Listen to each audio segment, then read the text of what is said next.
Hello, everybody, and welcome back to another day of Gloomhaven. Sorry about the slightly late start today. Just had a few things still need to be taken care of.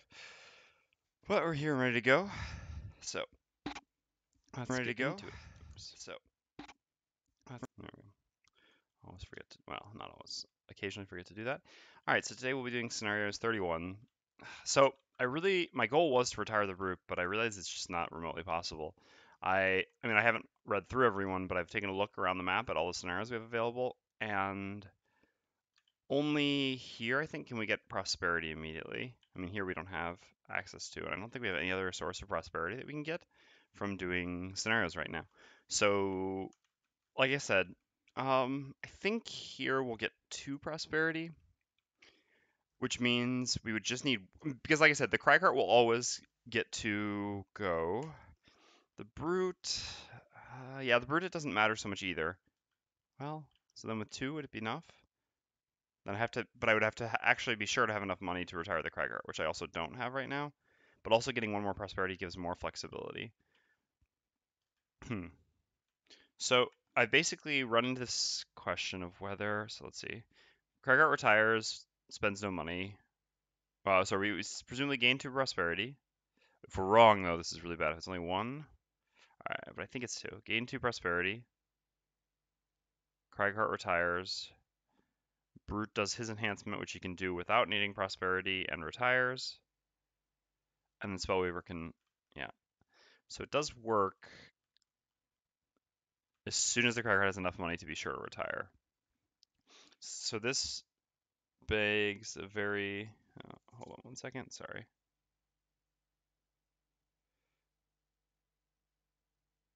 This begs a very interesting question of whether we should start donating now or not.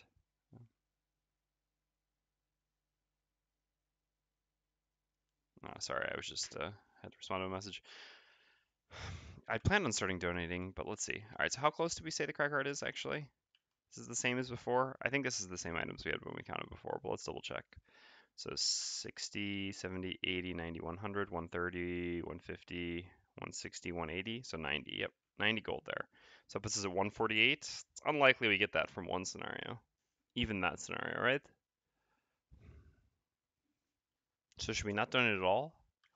If we donate, even as 3 people, we're a long ways from prosperity from donations.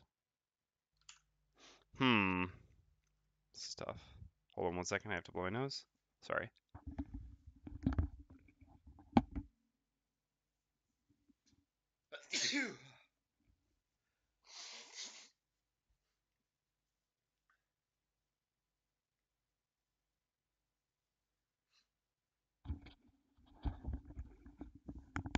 All right, I'm back. Sorry about that. So I guess the best thing then, because if we can get prosperity 4 for the Spellweaver, which is all we really need, should the Brute be donating anyway? How much money is the Brute gonna have for enhancement? I guess that's another interesting question. Let's look at his cards real quick. So we got Skewer. The goal is to put another Hex on Skewer, right? What else can we do? We can only enhance that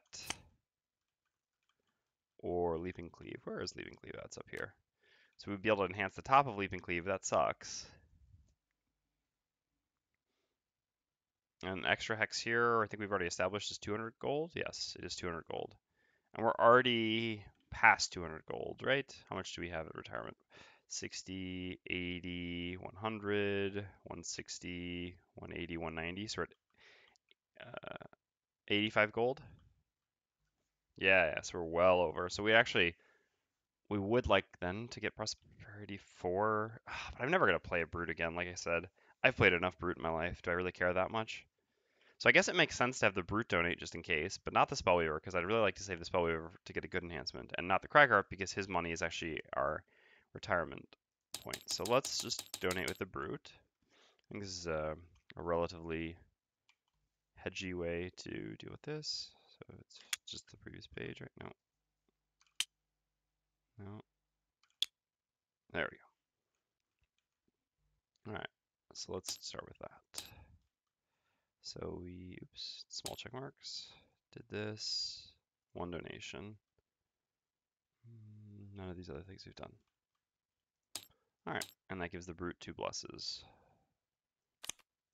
which is not bad either. Although to be honest, with no higher difficulty to go to, it's not like the deck. I mean, we really need to improve our deck to beat these scenarios. All right. Let's see. So we need to do a city event. I mean, it's possible. Technically, we, I guess, should have done our city event first because it's possible that we get prosperity or something, and this changes our plan.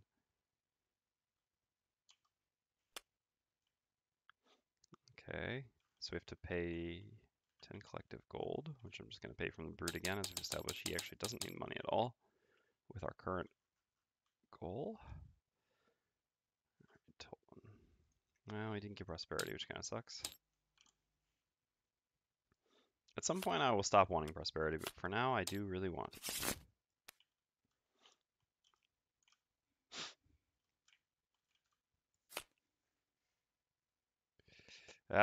Today might, hey, Sio, good afternoon. Today might be triple retirement day. That's going to be our goal.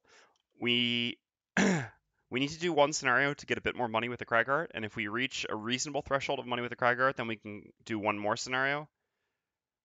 Oh no, it'll never be triple retirement because we'll have to do it.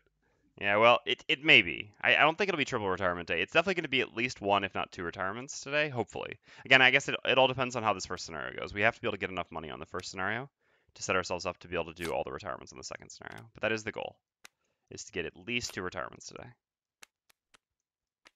So I'm optimistic. All right. The rest of his cards are here. So we need to do our... Oops. Sorry, I forgot to change the screen back, but I need to do my road event anyway. I do have a road event for this scenario. What am I doing? Yeah. Oh, no, I'm doing 31. There's no road event. Nope. I kind of want road events now just because I'm desperate for anything to give me prosperity. It feels weird to be desperate for prosperity. It's usually not how it actually goes. All right.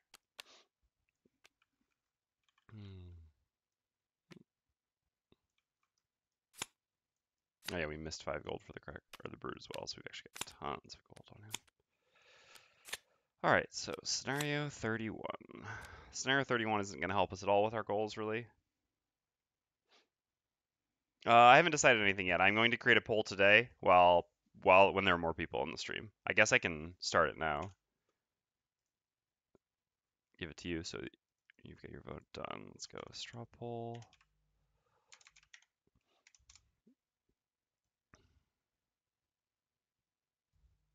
Should we do class this Tuesday?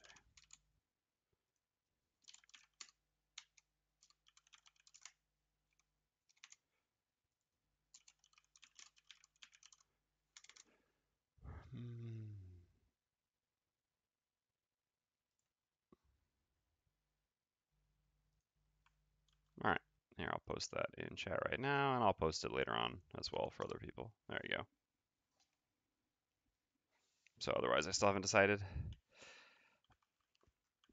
just going to leave it up to the audience today. All right, let's set up scenario 31. See the next page.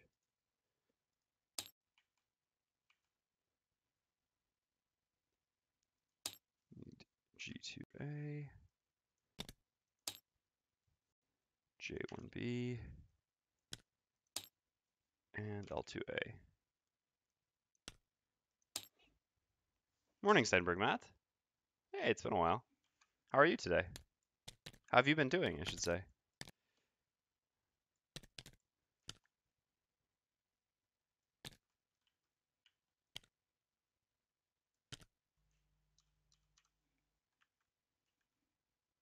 Ah, surgery went well, at least I hope.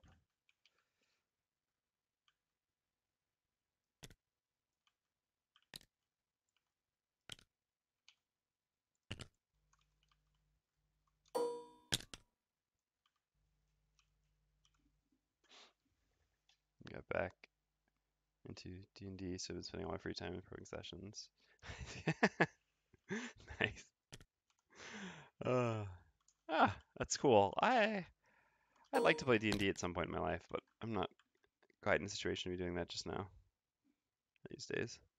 I've never really gotten to, but it does seem fun. Alright, we've got spike traps. When you say prepping sessions, that means you DM usually? Were there crystals as well? No. Stalagmites and the rock column.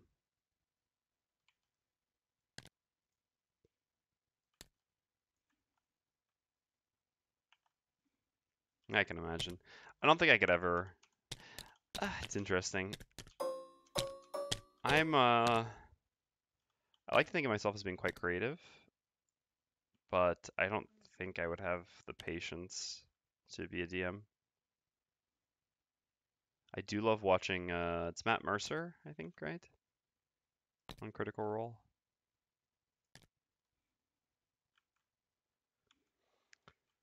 Alright. I think that's everything we just set up in the, oh no, there are the traps in the first room. So while I think I would like the idea of designing or, setting up, I don't think I would be so good at actually DMing itself. I think I would rather be a background DM than an actual one.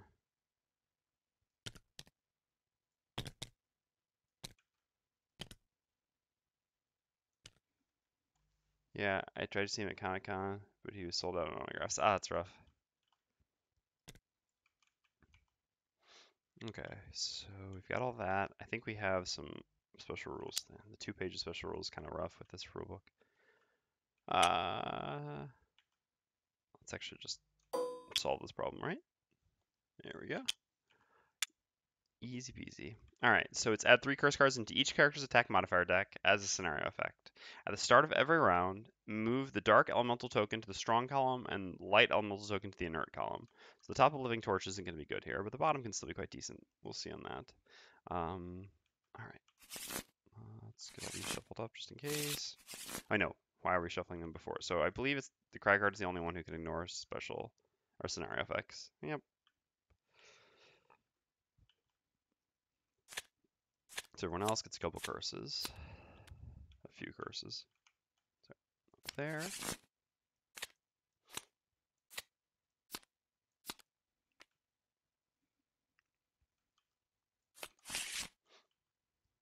Okay. And then we've got Deep Terrors, Night Demons, and Black. Oh. That's Black Imps, huh? Them are his least favorite enemies. Not sure if I understand his point, but I'm still not sure if I agree that I dislike them more than Forest Imps. Yeah, they're both up there. Alright. Deep Terrors, and the Night Demon. Oh no, the Black Imps, the other things we don't have. Alright. I hate both of these enemies. Maybe equally much. I guess I don't distinguish that much between Forest Imps and Black Imps. Anything Imp is just bad. Guess that'll at least make the scenario interesting. No doubt about that. The flip side, I started designing an escape room to run in my basement to take the place of a boss fight. So that's pretty cool. Alright. So what are the other... No, we don't know any of the rules. All we know is that we have to destroy rock column A, which since it's a goal scenario... I mean, so yeah, there's a special rules explaining it here, but it's after the break, so we don't read those until we get to this door. Oops, yeah, we should just copy paste these each time so we don't lose them. Worth noting that since the goal is to destroy it, we can pretty much assuredly not actually... I mean, it's not like the Craggeart could bring his card which destroys an obstacle and we could use that to destroy it. Hey, Prototype, thanks for the tip.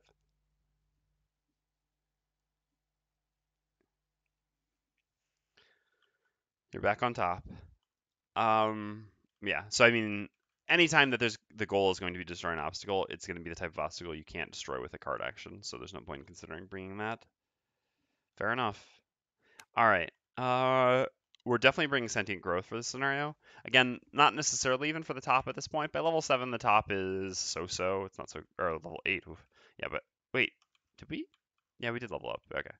By level 8, the top is quite so-so. But the bottom is actually very useful against poisoning enemies like Black Imps, and Black Imps always poison. So I unlocked the Sunglasses last week, got to 10 rep, which just unlocks them. Yeah, it's nice. It sucks always when that's the first, like, It sucks a little bit if your party manages to get 10 rep before you ever, like, as your first retirement and you were going to unlock, before your first retirement and you were going to unlock Sun, because then your very first retirement in Gloomhaven, like, oh, a random item design in a side scenario. How cool.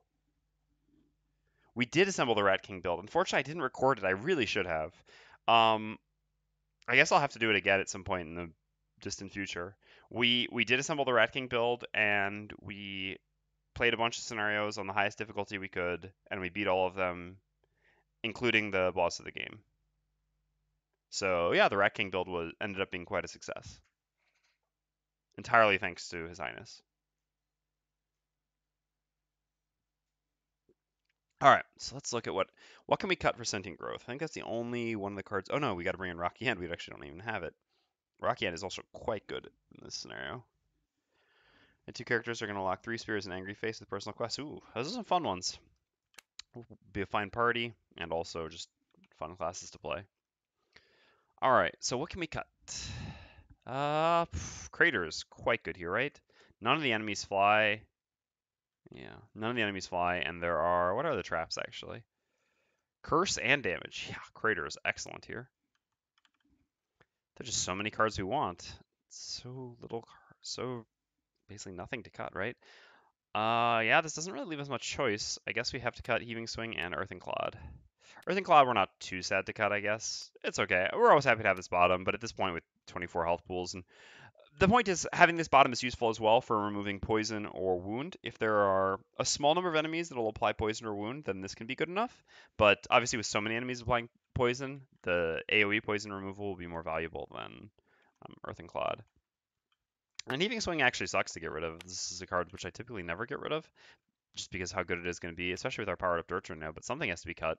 Rumbling Advance is, it's way too good.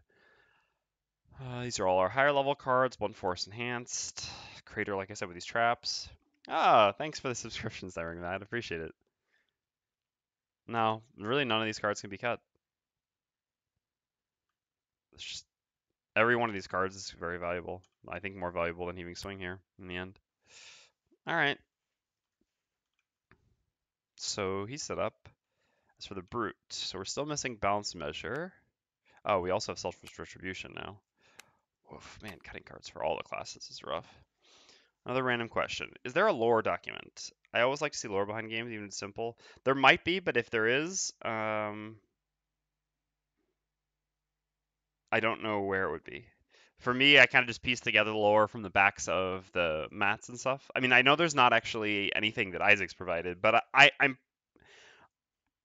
would be willing to wager that someone has probably compiled all the lore into something. If you do a Google search, you might find it. Otherwise, just ask in the subreddit. Post on /r/Gloomhaven and ask. And I'm sure if anyone has ever compiled all the lore, you'll find someone who will reply it to you.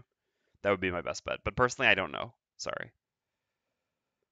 Okay, so we need to cut some stuff. Well, Spare Dagger is getting cut basically no matter what. We don't really need range attack so much here. Question is, should we be bringing Balance Measure?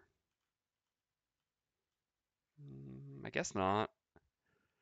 There's really nothing else we want to cut is the issue. Unstoppable Charge is just consistently as good, if not better than Balance Measure. Defensive Tactics is fine. The Immobilize is actually very good against the Night Demons. Warding Strength is great with how good the traps are in the scenario. This is still just a move 4 with a range attack, which is why it's strictly better than Spare Dagger. I guess an argument could be made for putting Balance Measure in for this, but then we cut a move 4 and we only have 2 move 4s. Admittedly, we do use both those move 4s pretty much all the time. Do we really need a third?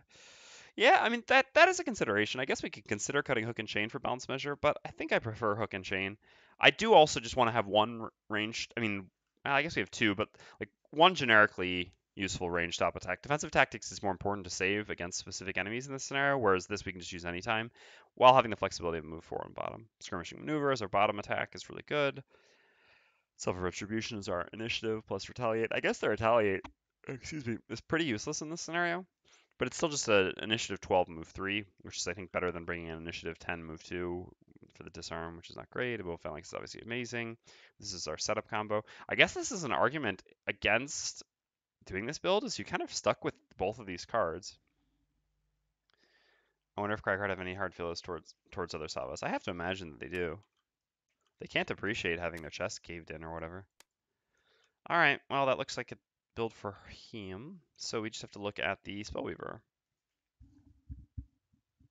So we're going to use the bottom of Living Torch almost certainly, since the top is no good here, since there will always be dark and never be light. Interestingly enough, that also makes Flashing Burst just an attack through range 3. So, in fact, Frost Armor is kind of just better than Flashing Burst here. Well, the top is better than Flashing Burst because, I mean, it's 6 less initiative, it's both are attack 3, so this one gives 1 experience, and crucially, it consumes Dark, which I think all of the enemies here can use, or at least 2 of the enemies can use. I'm not sure Black Imps actually use Dark, but still, consuming Dark is actually significant. So I think for that reason, we can do this. The downside, of course, is this is a move 4, which is really nice. So then the question is, should we bring Flashing Burst in place of Fire Orbs? And I think the answer is probably yes. I think that makes sense. Fire Orbs at this point, the top loss is so meh. There are situations in which we'll use it, but they're not very frequent. Whereas, so we're mostly bringing it just because it gives us a little more movement as well as something we can use on top. Flashing Burst is kind of the same. We don't really want to use the top now in this sort of a scenario, but the bottom is still just a move 4. And it's good to have a second move 4, especially after we'll have used Reviving Ether. Just having one move 4 for the last room, I think is fine. All right, this looks good.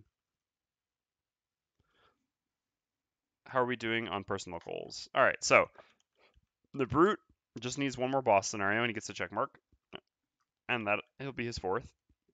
The Spellweaver just needs to kill one more bandit or cultist, and similarly, will retire. The Cragheart just needs to get to 200 gold. We have 90 gold in items, so he's effectively at 148 right now. So we just need to get 52 more gold. So that's pretty much our goal in this scenario, is to make sure that the Cragheart picks up gold, while obviously beating the scenario, which will then set us up to try to complete a boss scenario where he gets a tiny bit more gold, maybe, and the Brute kills a boss. I mean, then we beat a boss, and maybe the Spellweaver kills a cultist, and then we get it all. Yeah, you can sell to get to 200, exactly. You can sell all your items at any point you want, and the goal to retire is just to have 200 gold. So we and having the items on us when we achieve retirement changes nothing. So no, the annoying thing is that the 200 gold disappears, that we can't use it on enhancements, because it's common to want to use enhancement or to get enhancements just before retiring, but unfortunately we don't have that luxury here. All right, let's shuffle all these. So what do we have in the first room? We have 2 night demons and 3 deep terrors. Night demons are no joke. Attack for 8, right? Yeah. Poof. That is serious.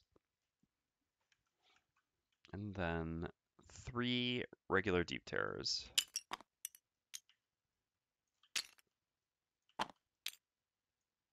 Set some enemy healths and going with the scenario. We gotta not forget battle goals. All those at this point, we're so close to retirement, matter a little bit less to us. We certainly won't prioritize them. Although, you know, because we've prioritized them so much in the past. Kidding, of course. This is actually our first scenario against deep terrors. So let's have a look at their card real quick. So, interesting. Deep terrors are interesting creatures because they don't have movement. They also don't have range, but all of their attacks have some sort of a range on them. I would say typically on average around 4 or 5. Also have to be careful because their attacks, one of their ranged attacks can actually summon. Gripe, you're the man. Thank you so much for your guides and being a huge part of the community. I'm in a 3-player groups and your guides have really helped the newer players. I'm happy to hear that.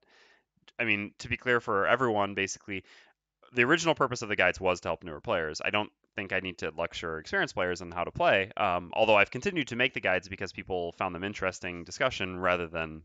But yeah, the initial goal was to help new players, so I'm really happy to hear that that's the case because that's exactly what I set out to do in the first place. I know there are plenty of games where I'm kind of clueless and I look at guides relatively frequently. I will be making more guides. Hopefully, I'll create a guide. Hopefully I'll create a guide next week. The problem is this week is a really busy week for me. So just to clarify now, there will be no, for everyone who's here, there will be no stream on Thursday because Thursday's Thanksgiving. I'll be cooking all day during my free time. And then this weekend we have people visiting. So I'm going to try to get a guide. It's not going to be a very exciting one. I've had a lot of people ask me about updating Lightning Bolt. So I think that'll be the first one I update actually. I think I'll do an updated Lightning Bolt guide just for second edition. Doesn't have many changes. Generic, yeah, that's a fair point. So generic enhancement guide would be wound always on stun, strengthen always on any sort of move with self effect at low level. Don't enhance losses unless they're persistent. That's pretty much it. Yeah, I know that's not a bad idea. Although more and more I try to include enhancement guides with classes. Yeah, we got a bunch of things on the to-do list, right? Anyway, and the Deep Terrors have 4 retaliate, so we do not want to attack them with melee. The Night Demons just have the attackers gain disadvantage, 15 and 21 health respectively. That's a lot of health. With 8 attack on the Elite. So Elite is really dangerous. The guides help everyone. We had to do play Spellweaver and not take a second win card. Oh gosh. Yeah, Reviving Ether. That is yeah. I wouldn't recommend that. I suppose at some point you could try to do some very advanced strategy once you have Inferno at level 9 and you can just breeze through scenarios where you don't need to take Reviving Ether, but it seems like a mistake. It happens though. I mean, everyone's new at some point. All right. So where do we want to position ourselves? Like I said, these typically have around 5 range. 1, 2, 3, 4. So this spacing, like typically they shouldn't be able to hit us. Do something like this. Let's see where we're going from this. Problem is Night Demons are so early. God, I almost need Unstable. Oh wait, no, I have Boots of Speed now. But that still only lets me 9. If I had Unstable people, I could go 3. That's interesting.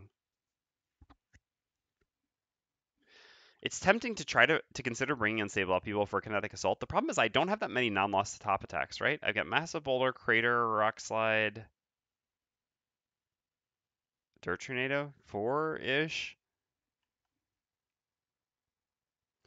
I think Wind Demons are the fastest. I mean, on average, that's a good question. Night Demons would be one of the highest. Wind Demons are also very high. Wind Demons have a 2. I think Night Demons highest is like a 3 or 4, though. But yeah, maybe on average, Night Demons could be. They have a lot of sub 15s, I would say, which is a bit of a problem. Like I said, with this, we can go at 9 because we have Boots of Speed. God, this is so tempting. All right, the reason why I say this is because if I can place an obstacle here, and an obstacle here, or an obstacle here and here, I mean, whatever, it's the same, basically, then the Elite will run through the trap, which is obviously great, rather than even having to worry about pushing him in. But I also don't want to bring Unstable Upheaval, even though just using it as move to 13 initiative is better than using this move to 19 initiative, but this can also be used in an attack 4, which isn't exciting, but is fine, and at least it gives us another top attack. I think it's too painful to, unless I'm sure to lose it first, but then I mean, I still lose access to this. That's really difficult. No, I think we're going to try this. We're going to try to go before them at 9. Again, I'm saying 9 because I have Boots of Speed, so I can drop my initiative by 10. I'm going to hope that 9 beats them. I think that's a reasonable assumption. I think 9 does. I mean, I want to say we're probably like 75% to beat them at 9. Obviously, that's not a risk that I like to take, but I think it is. I'm not sure if it's the correct play or not, but it is the play that I'm going to go with. All right, so the Spellweaver can go late, create her elements once they run up. Because like I said, we don't really want to advance. We don't want to put ourselves in range of these. We'd rather fight the Night Demons as far up here as possible. Ooh, actually Hook and Chain is nice for once because it can actually pull into a trap. It's so rare that you can actually pull something into a trap, but those Deep Terrors will be able to do that. Because if we don't run up, we'll never end up pushing them into these traps. But yeah, the pull can do it. All right. So what does the Brute want to do? Well, we need to save our top range attack, which means we need to go late, I guess, because otherwise we can't attack them without moving up. I mean, we could just pull this one in this trap, but like I said, this is so free with Rock Slide. Should we use a push in case they go before? No, I don't think I don't think that can be right. What else is interesting is if we move up to here. I guess it doesn't change anything. If we move here, then there'll only be one spot for them to attack us rather than both of them being able to attack. That's not bad. But then we would have to use a ranged attack. Now we wouldn't have the pull for later on. Oh, we can use defensive. Interesting. But we don't want to immobilize them, is the problem. But I guess we can. You know, I mean, we don't have to use the immobilize. It's an additional effect. So I guess we should use this. This way, at least we can make a ranged attack while still keeping our pull for down here. The reason, again, we want to use a ranged attack is because we'd actually like to go early. We'd like to move to here and then do a ranged attack on both of them. I mean, do a ranged attack basically from here. Again, making it so there's only one spot that they can get into. Obviously, a lot is still banking on going before them here, which is a risk. We're going to use our earliest initiative to try to ensure that. All right, well, RNGesus be kind. We shuffle everything over. So let's do battle goals. Ooh, battle goals. Like I said, this doesn't matter so much at this point, but we still should do them. All right. First over here, loot no money tokens or treasure overlay tiles, or use your items a certain number of times. How many check marks do we need for a perk? Just one. We're not going to be playing this character that much longer. So we're level 8, so we'd have to use our items a total of 10 times, huh? So let's just see total. Well, can't count this, although, I mean, it is possible that this does get used, but it's impossible to actually predict it. So 1, 2, 3, 4, 5, 6, 7, 8, 9. Yeah, this is so easy. Yeah. Okay, we'll take professional. It's just, even though we can theoretically loot nothing, and we also don't really want money on the brute, as I've said, it's just easier to be sure that we're going to do this because of how easy it is to use items, since we're going to get, I mean, even just like 1, 2, 3, 4, 5, 6, 7, 8, 9, 10, 11. I mean, it's so easy for us to get to 10 item uses with stuff like the moon earring and multiple use items like this. And we just need one check mark. Use no items. No, I don't think so. Have full HP at the end. Neither of these are very likely. That sucks. Or were we just one check mark away? No, we just finished ours. All right, that doesn't really matter so much then. That's okay. It's unlikely we're going to get a full perk before retiring. So, well, the reason why we're using no items is because that perk sucks. I mean, Night Battle Goal sucks, and I mean, not going to do the no items. And being at full with a bunch of poisoning and hard-hitting enemies in the scenario is also pretty unlikely, but yeah, we'll try. So, never allow your hit point value to drop below half. So we could never go below 6. It's maybe doable. How many checks do we need? Just one. All right. Or one-shot an enemy. The lowest HP enemy in this scenario has 9 health. Pretty difficult for us to one-shot something with 9 health. Yeah, let's go ahead and try to never drop below half. I realize I'm also making a mistake. I mean, I was just autopiloting here, but in reality, I kind of want to get the summon out from Living Torch, don't I?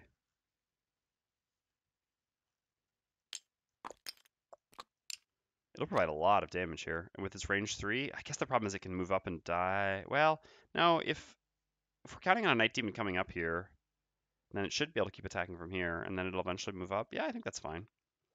So if we're going to get the summon up, what are we actually doing?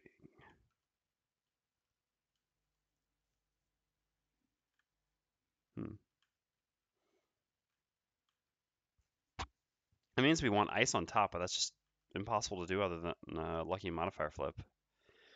I guess it's better to just wait a turn on the summon and still just do this.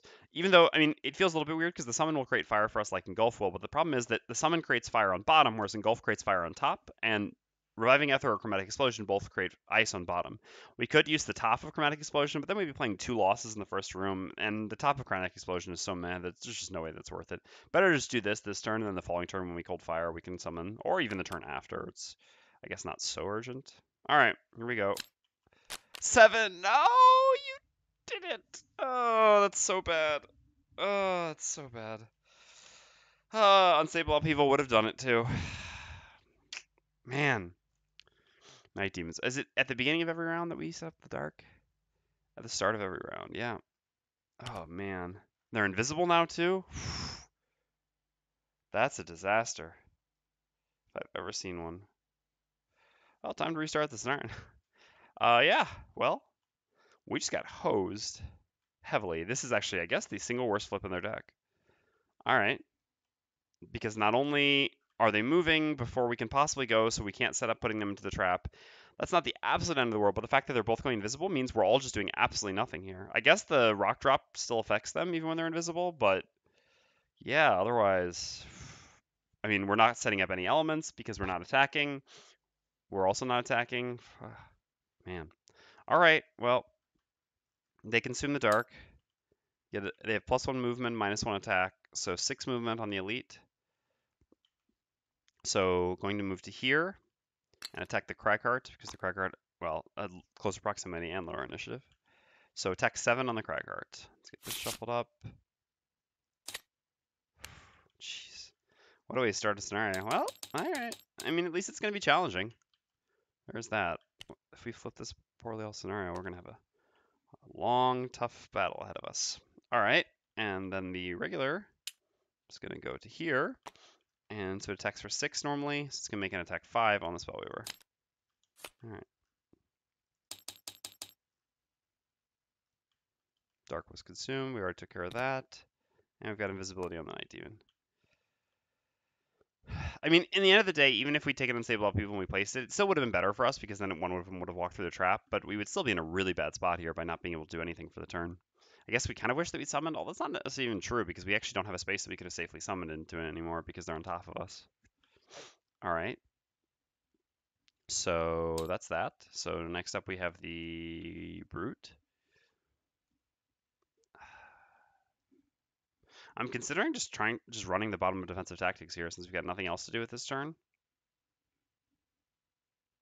It's kind of tempting. Yeah, why not? Let's give it a try. It's nice to experiment. All right, so we'll activate defensive tactics bottom, which gives us 2 experience. So we have a permanent retaliate 1 and shield 1. So it doesn't actually work like that. Let me Auron. Is that a Final Fantasy reference? I don't know of another Auron, but I guess there can certainly be. Anyway, when a monster type does this, it's actually all of them that do it. So if a monster type consumes an element or consumes an element, all of them get the effect of consuming the element, not just the first one to act. So all of them actually go invisible. Unfortunately, which is why this is so catastrophic. All right, so we're just going to do that on bottom, and there's no reason to hammer a potion back at top, so we'll just have that be.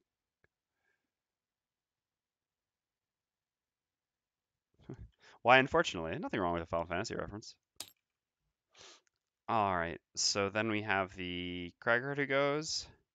We're going to use Rock Slide, gaining 1 experience, creating Earth, and do we have our trusty rocks nearby? All right, so we've got to place 3 rocks. So we're going to place 1 here. Let's put this to the side so we can place more. 1 here. I guess, so we don't even have heaving swings, so we don't really want them in the way anymore. Oh, gotcha. All right, fair enough. All right, so down to 13 and down to 19. So we want to go here so that we can at least use Crater to push the Elite into the trap next turn. Oh, but this is such a disaster. We actually have to wait for them to go next turn. Because otherwise they're still going to be invisible. I don't know how we deal with this situation. So we're going to have to take like 14 more attack.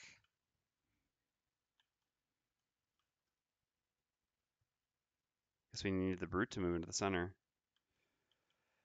Well, we'll figure something out. It still makes sense to move the way we want to here. All right, we're going to use the bottom of Kinetic Assault as a generic move too. Going like this. Again, we need to get over here so that the push can put him into this trap. And then we're going to use 1 charge of our Hamina Potion in order to recover Kinetic Assault, which we pretty much always want to do our first turn to recover our best initiative card, because it also gives us an additional turns to odd number. All right. So how do we do this? I guess we just go on Crater's initiative. Oops. Oh, we didn't. We gotta actually finish the round. Sorry, yeah, we gotta start the Spellweaver. I'm just so distraught. All right, well, the Deep Terrors, as expected, do nothing. 1, 2, 3, 4, 5. Close to having enough range, but like I said, I think 5 is... It's possible they do have 1 thing at 6, but they didn't get that. They attack in a line, but they can't hit anything, so then it's just the Spellweaver who's up next.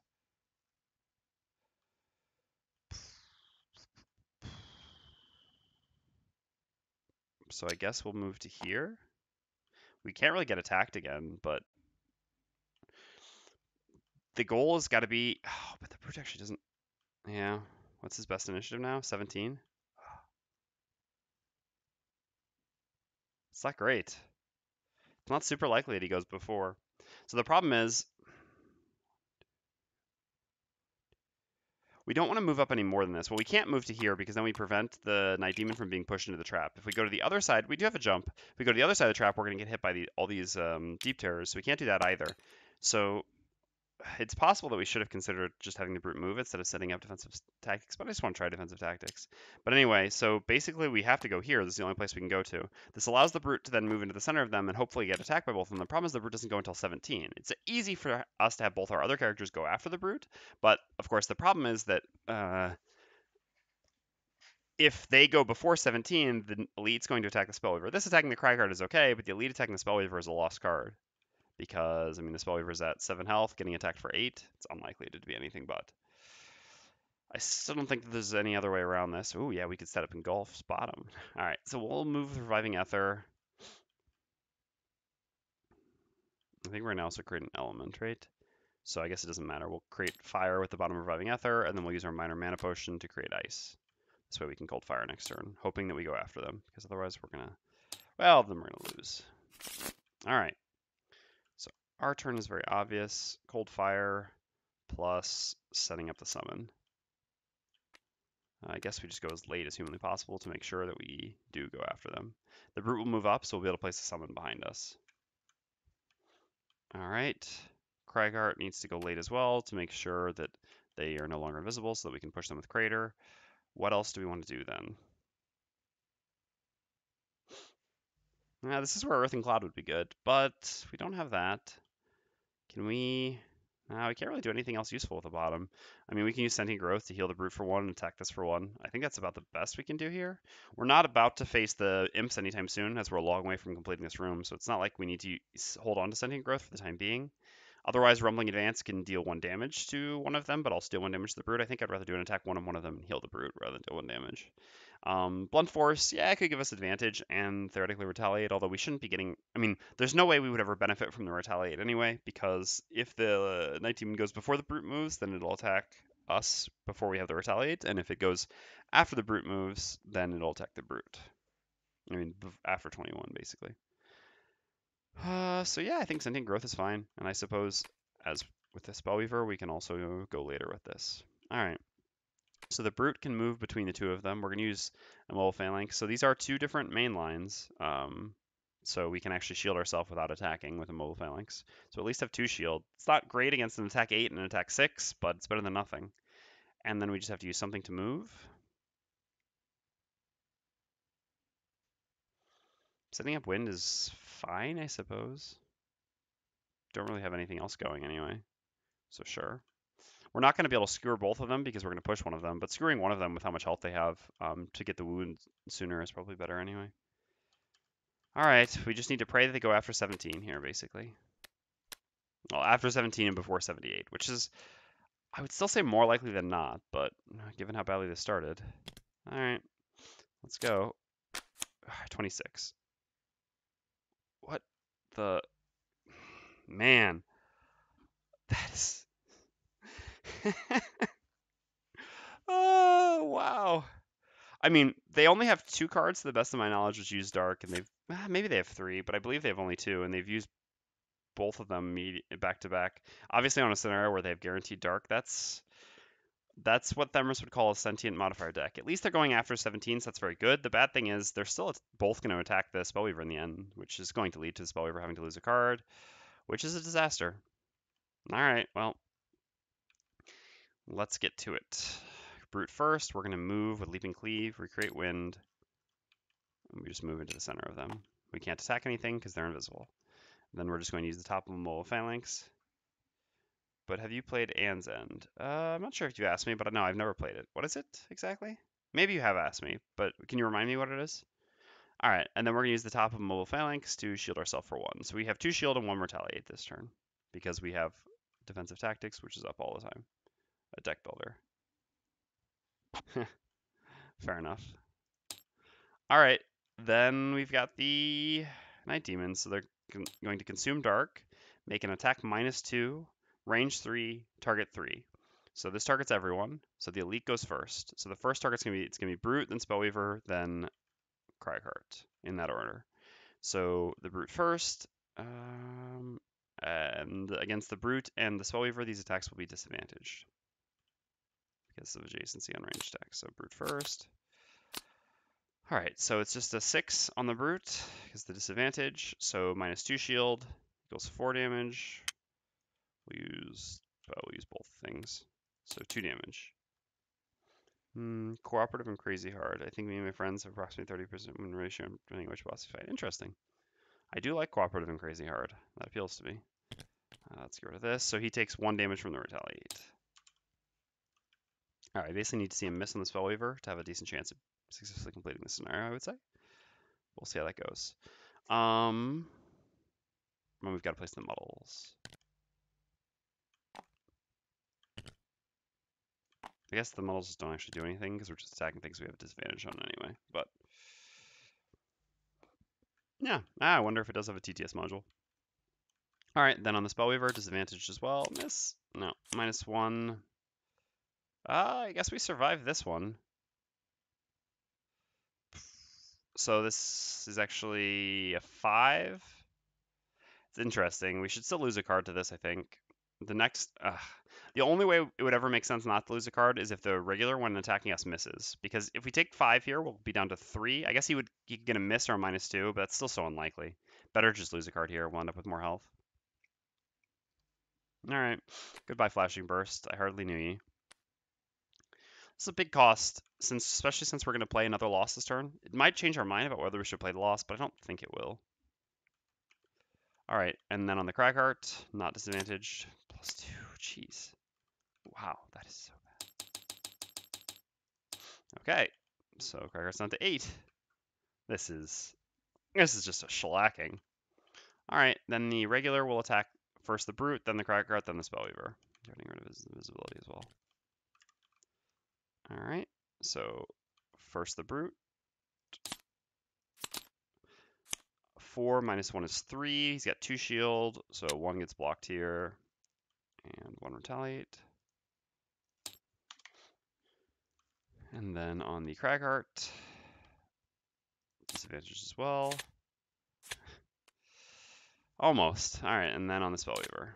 Oh, we would have done it. Wow, we could have actually not lost a card. Oh well. I mean, then we'd be at 1 life. I mean, yeah, that might have been correct. It's just so unlikely to count on getting a -2 or the miss. We were like something. I mean, I guess we were going to be at not knowing what those 2 were. 1 out of, well, but again, it could be drawn. I mean, something like 1 out of 5 at best. I think it was better not to play with those odds, especially after how unlucky we'd already gotten. Yeah, so -2. I didn't flip 2 for her, did I? No, it was a miss on the Cragheart. So -2 on a 4 to begin with is 2 damage. Oh no, we still would have. It still wouldn't have changed anything. Yeah, I'm just mathing wrong. Right, because it was a 5 damage from the elite, yeah, and then 2 damage here. Yep, but no. So we made the right decision.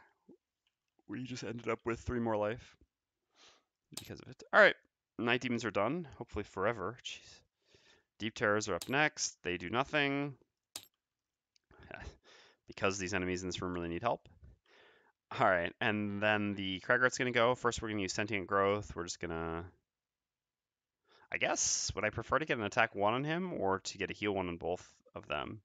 I guess the Spellweaver's health, well, it can matter. Attack 1 with disadvantage is also pretty bad. Yeah. All right, we'll heal the Spellweaver, so we'll move to there. Oh, no, because that's where we need to place the summon. Maybe we just don't use the summon anymore? No, I don't think that's right. I think we're going to still need, even though we're going to stun them, we're going to need a lot of damage to actually finish them. I think the stun is worth it. All right, so yeah, we'll begin by using Sentient Growth where we are. So this gives us a move 2, which is moving in place. Heal 1, affect all adjacent allies. Attack 1, target all adjacent enemies. So this heals the Brute for 1, because of all of us, he really desperately needed healing. And we make an attack 1 with disadvantage on the adjacent regular Night Demon. Alright, 2 damage. Down to 10. Oh, I'm an idiot, though.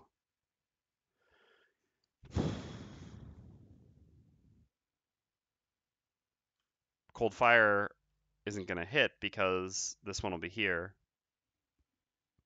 I wasn't thinking this through. It's okay, we can still make it work. We can just use Warding Strength to push the elite. So what we can do is we can actually use Crater to push this one to here, and then Warding Strength next turn to push this one to here. They're both going to be stunned if we push this one to here. So It doesn't actually matter that we're not using the trap until next turn. It's still fine. But this was definitely a mistake. I should have paid more attention to the two of their initiatives. I could have actually just had the Spellweaver go at 67. I guess there's the risk of not going after them at 67, though, which is the reason why I didn't. But I mean, I still could have just used a different card for the Cragheart or something, or figured something out differently. Anyway, doesn't matter. It'll still work. So we'll consume the bottom of Crater. Consume the Earth on Crater. I'm certainly not using the bottom. Gaining 1 experience, which gives us an attack 3, range 3, push 2. We will be using the push, targeting the regular Night Demon number 2. We have disadvantage for 3 different reasons here, actually. Ooh, okay, so only 1 damage. And you push him 2 to here. Okay. So then the Spellweaver goes. We'll begin by using Cold Fire on top, consuming Ice and Fire. This gives us an attack 3, range 3. Again, with disadvantage for all the reasons. We'll do the Elite and then the regular. So each of these are attack 3s. Disadvantage. So the Elite first. Alright, so 4 damage, and then the regular, 3 damage.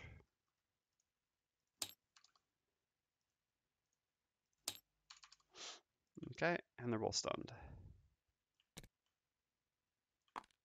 And we all lose our muddles as well. Wait, no, the Brute actually has not lost his muddle, but these two have. Okay, and then we'll use the bottom of Living Torch, because after all, what's the Spellweaver if not to play losses? Gaining 2 experience and summoning a Living Torch just behind us. Which I believe has 2 health as well, as the previous summon did. Yep, 2 health. 2 health, 2 attack. The attack always creating fire, 3 movement, 3 range, and on death it does some AoE explosion, which is kind of irrelevant because it shouldn't normally die to a melee attacker with that range. Alright. We're done. I guess all scenario, I'm just going to stop putting the dark up because it's just tedious. I'm just going to assume that there's always dark, at least until it gets used. If there's some sort of interaction using it, then I'll worry about it. Okay, so we actually need to use a Ham and a Potion charge on the Spellweaver to get 1 more turn here. That's fine. I think we want to use Mana Bolt to heal ourselves. Seems pretty good. And then punch one of them. We can just use a generic attack to punch one, I suppose. The question is, I mean, I guess it doesn't change much. Whichever card we use, we're just getting it back. So, sure. Alright, that works. And by punch, I mean use a generic attack to top. This way, oops, we haven't used the Ham and Potion charge yet. This way we can use our Ham and Potion to get a card back, which will give us an extra turn. And longevity is really going to matter at this point, since we've had to lose 2 cards on our first rest cycle. Okay, so the Brute is definitely pushing the Elite into the trap. That much is clear. And I guess we can do a ranged attack while we're at it. Seems alright. The Cragheart would kind of like to hit all of them with Dirt Tornado. We don't have Earth anymore, though, but that's okay, I think. Because I just like to get the curses in their deck. Should I save the Dirt Tornado for when we run up on the other ones? No. Yeah, okay. It doesn't make so much... It does. I mean, I'm kind of treating them as if they're both just dead, but they're not actually dead. The try to milk curses is like, yeah, okay, they're all going to die, but I'm not sure that they really will. So this will take 9 from the trap, plus it's an attack 3. We have muddle, so we'll say 2 damage. So 11, that puts it at 3 life, and this has 6 life, where it's going to take 2 attack 2s from the Spellweaver. So down to 2-ish. No, I think also... Yeah, we can actually use Meteor plus Dirt Tornado next turn to hit all those deep terrors. So yeah, let's just do this then. We do want to go later though. Yeah. The reason being for this is we want to use Massive Boulder here because it's a reasonable attack. It's going to be an attack 3 plus 1 splash. And it'll create Earth for our Dirt Tornado the following turn. But we don't want to use it now because if we use it on either of them now, we're going to hurt our allies. Even here, it still does 1 damage to her. Whereas afterwards, we can actually attack the Elite, splash the regular, when the Elite will be pushed to here. Okay. Let's do it. We did want to skewer, but unfortunately the skewer plan is dead since we have to use Warding Strength. There's no way that... I mean, I guess the skewer is kind of comparable. Let's see. So if we move and skewer, we do 2 attack 4s plus wound. So effectively 10 damage, maybe slightly more because the wounds afterwards, but alright, effectively 10 damage. Whereas if we use Warding Strength, this is already, I mean, and so there on Skewer I was counting the actual numbers. So here with Warding Strength we're at 12, plus Skirmishing Maneuver 15, yeah. Although theoretically we can use Warding Strength later, it's also better to use it now because then we get Massive Boulder. And I think with Skirmishing Maneuver, Massive Boulder, Spellweaver's attack, plus the Summon's attack, plus Warding Strength, I think we have enough damage to kill them. Or just about. Obviously, never say never. It's anything that you have to attack with disadvantage, but alright, so let's give this a try. Ooh. Oh, it's range 6. Ooh. Okay. 6. 1, 2, 3, 4, 5, 6.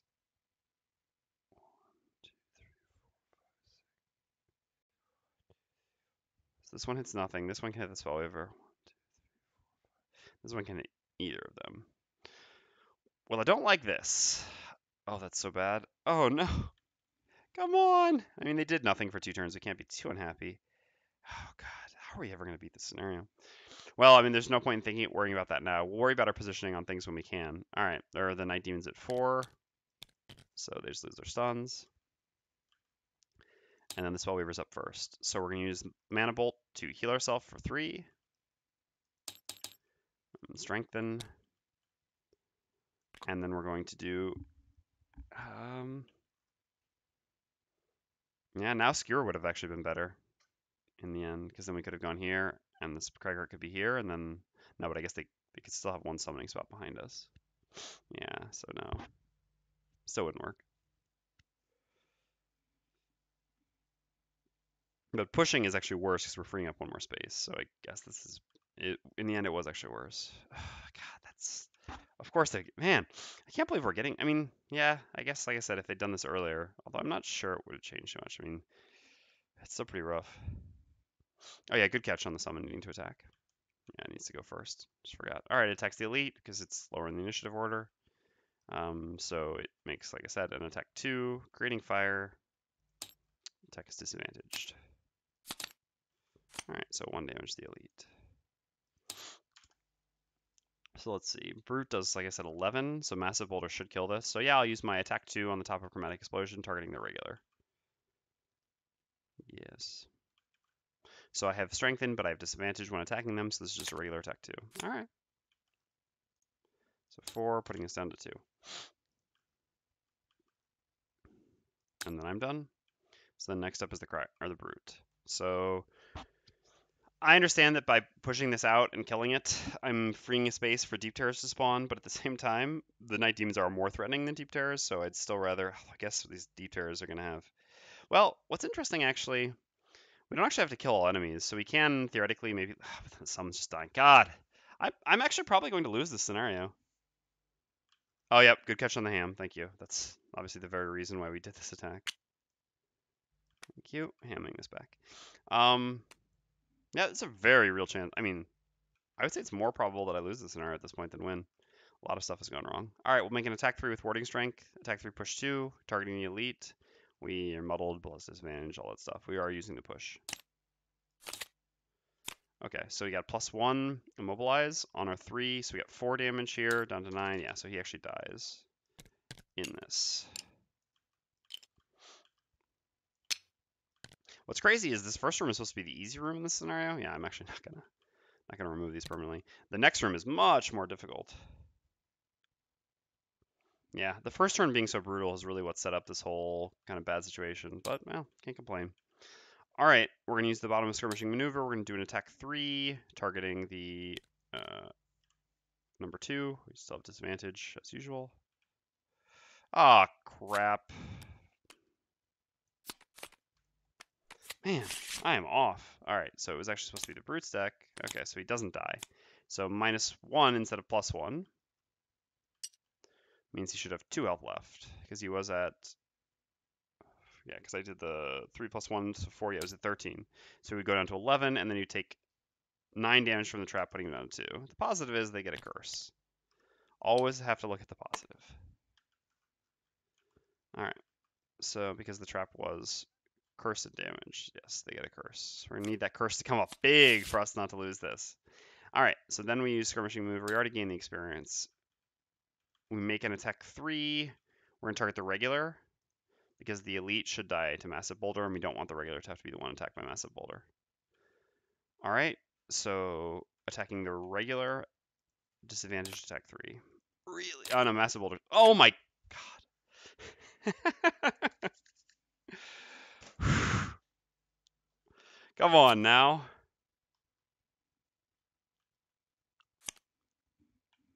The reason this is so bad, even the -2 is fine.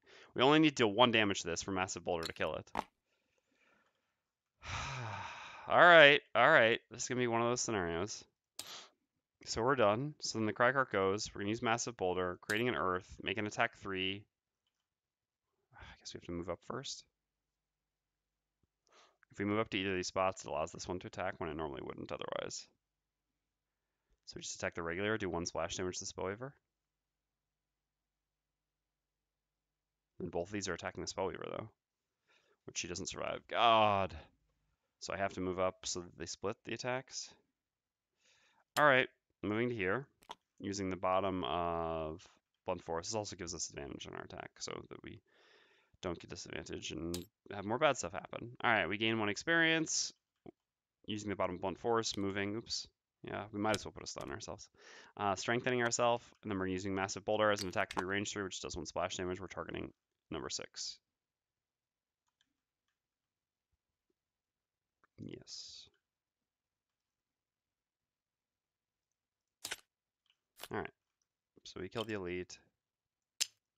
Coin goes here. Then the deep terrors go. All right. So attacks -2. So they're attack 3s. So 3 attacks first, and we'll attack the Cragheart. I guess the positive is only 1 will actually summon here by going like this. So number 3 attacks the Cragheart with an attack 3. All right, so 3 damage to the Cragheart. Down to 5. Unfortunately, we've got 2 healing potions because we're going to have to pop those. I should have actually popped 1 there. This is actually really stupid. Then 7, 1, 2, 3, 4, 5, 6. Yeah, attacks the Spellweaver. I'll put the summon there in a second. So attack 3 on the Spellweaver. Right, 3 damage to her as well. And then number 9 attacks the Cragheart as well. Another attack 3, 4. Yeah, should use our healing potion. Oh yeah, I've got to get the 1 splash damage from Massive Boulder. I actually forgot about that. Okay, and then we need to do a Deep Terror. It's here. Summoned 9 health. How do we even kill this with its 4 retaliate? Oh dear God. I don't even know what we can do at this point to not lose.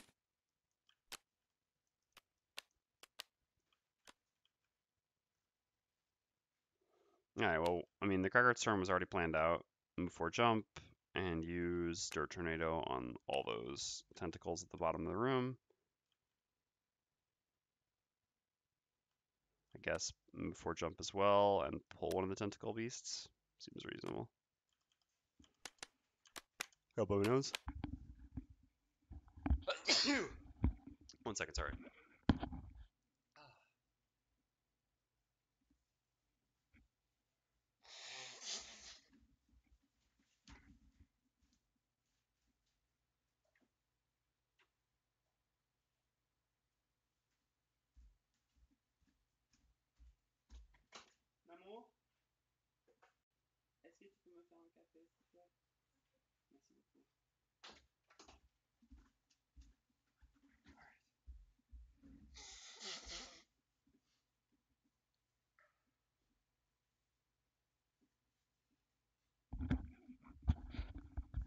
All right, I'm back. I mean, yeah, I don't really know exactly what our plan's gonna be, but this makes the most sense. Maybe is it better to try to have? So the Spellweaver presumably is trying to kill off this, although of course it's gonna go before the 20, and the Spellweaver is gonna have to lose another card. But I mean, there's nothing I can do about this at this point. I just have to pray that it somehow goes after 20, which I guess at this point somewhat likely. But yeah, so the Spellweaver summon, I guess theoretically can kill that, and the Spellweaver, I guess, will hit this and maybe move and create a coin. Would it be better then for the Brute to go here and skewer this to kill it and use the pull the following turn? No, the Brute has to go all the way down here. The Brute has to actually be the one to tank these attacks. This Cragheart can go to here, 1, 2, expand. And the Brute has to be in front because the Cragheart's at 1 health. Even with all the healing potions, the Cragheart will only be at 9 health against 3 attackers for 5, even with the muddles and curses. No, so the Brute has to go down there. Hopefully the 40 will be early enough. We can't really beat that. And yeah, the Brute should kill one of them as well with this. So yeah, I think this is the best plan. I mean, we have to hope for a lot to go right here, but we're in a really bad spot. So it's kind of the situation. 22, 60. Okay, that's good. That means that these won't. All right, that's really good actually. That was a very, very fortunate turn. All right, so the summon goes first, attacks the Night Demon. Attack 2, creating fire. Oh, there's also, I guess we'll use the dark maybe here this time. So attack 2 on the Night Demon. All right, so the Night Demon's finally dead. Plot armor has run out. So then we have the bottom of Chromatic Explosion. Guess we create ice because we'll cold fire next turn. So we're gonna create ice with that, not worry about the wind so much. He can deal with his own wind. Yeah.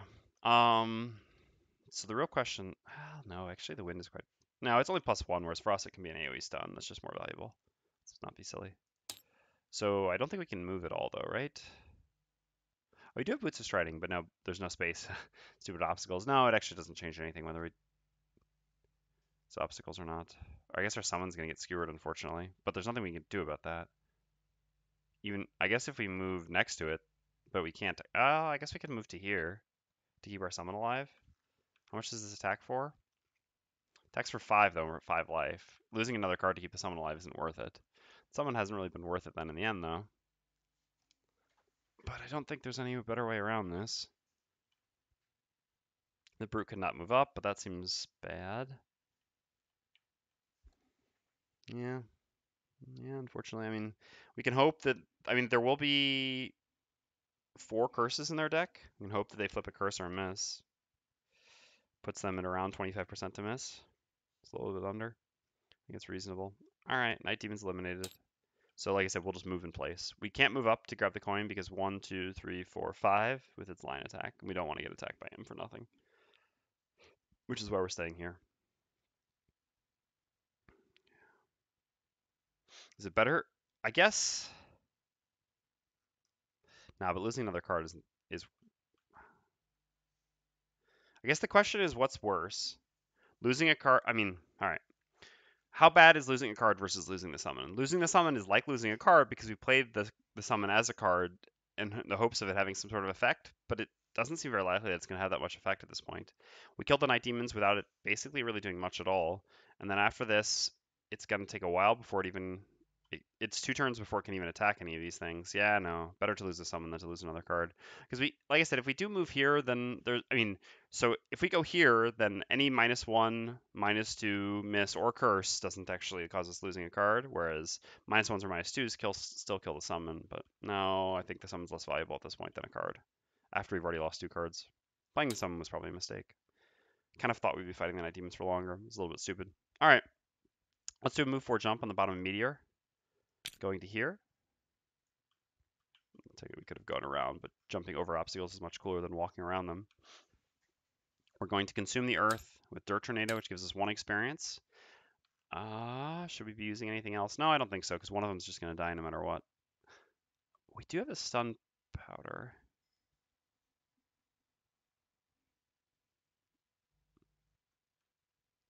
Yeah, it's an interesting point, the fact that we have the stun powder.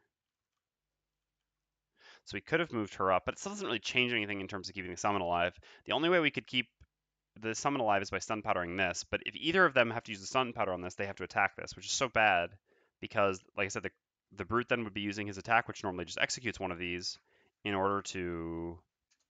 Thank you very much, Jessica. Shtem. Would then have to be using basically his best attack down here, up here, which would be really bad. Otherwise, we could try to use a Hammer potion and still get that attack back, but then we would have to do a melee attack. And if we do a melee attack, then we're going to take 4 retaliate. I guess there is a question of whether taking 4 retaliate is worth keeping the summon alive. I'm really not sure it is. The problem is the summon, we're still just going to run into the same problem again next turn.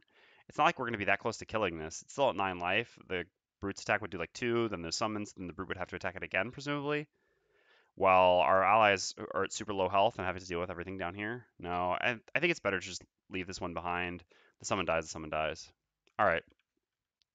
So we've already set up our turn here. Like I said, I don't think there's any reason to use any additional items here. We could use a stun powder on one of these, but it just doesn't make any sense. We could have, for example, stun powdered this to allow the Spellweaver to move up, but I also don't think that's really worth it.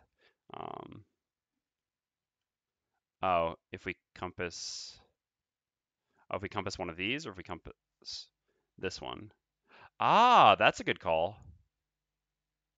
That is a good call. I hadn't thought about that. But it's still just the same issue. I mean, there is a good argument for using the compass. Well, the interesting thing about using the compass is it actually means we can just kill 2 of them down here. In that case, I think the Spellweaver... I think the only thing I'm going to change then is actually having the Spellweaver move up. I think I will have the Spellweaver move to here then. So, I always forget the compass just because it's on the brute. I think I forget a lot of the brute's items, but... So what we could do then, yeah, is we can compass like this to go here so that it doesn't attack anything. The problem with this is it's still, like, we're still running into the same problem again next turn. Now they have 2 out of 8 to, I mean, so 1 out of 4 to actually flip this card again next turn, not actually hit, but I think otherwise all their other attacks will actually end up killing the summon no matter what. So we're still just running into the same problem again. I mean, then theoretically next turn we could try to go early with Skewer, but we're investing so much to try to just keep the summon alive back here. And like I said, the summon is so far from actually coming to the next room anyway. I still just don't think it's worth it. I do think it is actually correct though to use the compass down here because we're in such a bad spot. I'd rather use it, but I think I still just rather try to leave this Deep Terror behind and forget about it. I think that's correct. I don't know. There's fair arguments for trying to save the summon, but I think I shouldn't focus too much on it. I think it's too much of a sunken cost fallacy. All right, let's use Dirt Tornado as planned. Attacking, we'll do 3, 7, 9. All these are advantaged. Attack 2, Muddle Curses. Yeah. The middle one, the damage didn't really matter because it's going to die no matter what. I guess but we'll see which one. The bottom right, we got a +2. All right, well, so it kind of ended up the same. So that's fine. So here we did 4 damage, putting this one down to 5. Here we did 3 damage, putting this one down to 6. So I said this one doesn't really matter. I guess technically it could have, but then this one goes down to 5. And they're all muddled. Although this actually doesn't matter. None of them are attacking anything this turn. I'm not going to waste my time. But they do get 3 curses. Wait, what? Did I? Hold on. No, I put... But what? There might be 1 too many curses in the deck.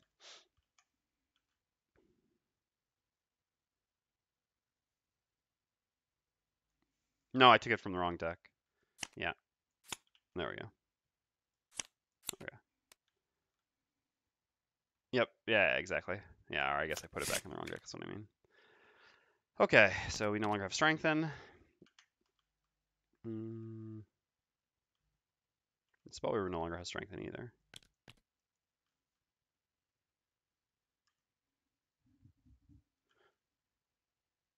Oh, we didn't actually do the Spellweaver's turn, did we? We just did the Summon's turn. I'm an idiot. Technically, we could have attacked this. Oops. Well, too late now, I suppose. Yeah, I'm kidding. Man, it's crazy how distracted I'm getting. I guess it's quite cold in here today. We're doing laundry today. I have no pants, so I'm wearing shorts, and it's, I don't know, -degrees outside. That's 2 degrees outside. I mean, we have the heat on a little bit, but not so much. I guess the freezing. I'm blaming the freezing. Nah, I don't know what's going on. That's my bad. I mean, the attack doesn't really change much. It could have, though. It was a strengthened attack 3. Would have given us 1 experience, plus the summon attacking it, and maybe us attacking it next turn. All right, I'm going to do it anyway. There's nothing else I could attack regardless. I guess I theoretically could use my boots and run down here, but I'm not doing that. I'm still just attacking this, so there's no reason. I mean, it's not like it really changes. No, I guess it doesn't change anything because Well, I'm still just going to do it. I think there's no reason not to apply this retroactively. I just forgot to use the top of Frost Armor when we moved. I think I just completely forgot the Spellweaver's turn. So yeah, technically I shouldn't. So let's say I was creating ice by moving.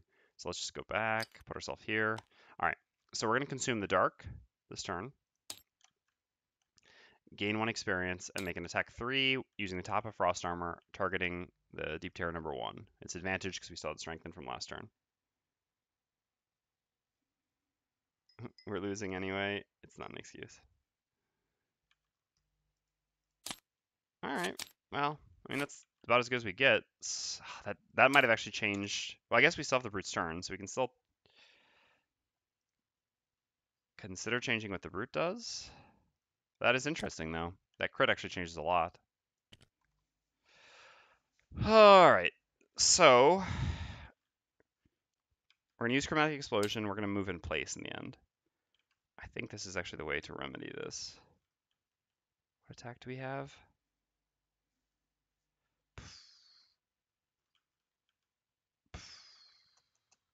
Yeah.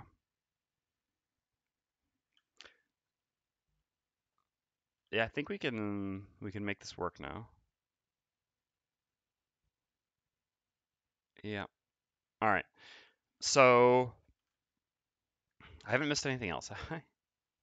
He was supposed to go. I had the summon attack the Night Demon.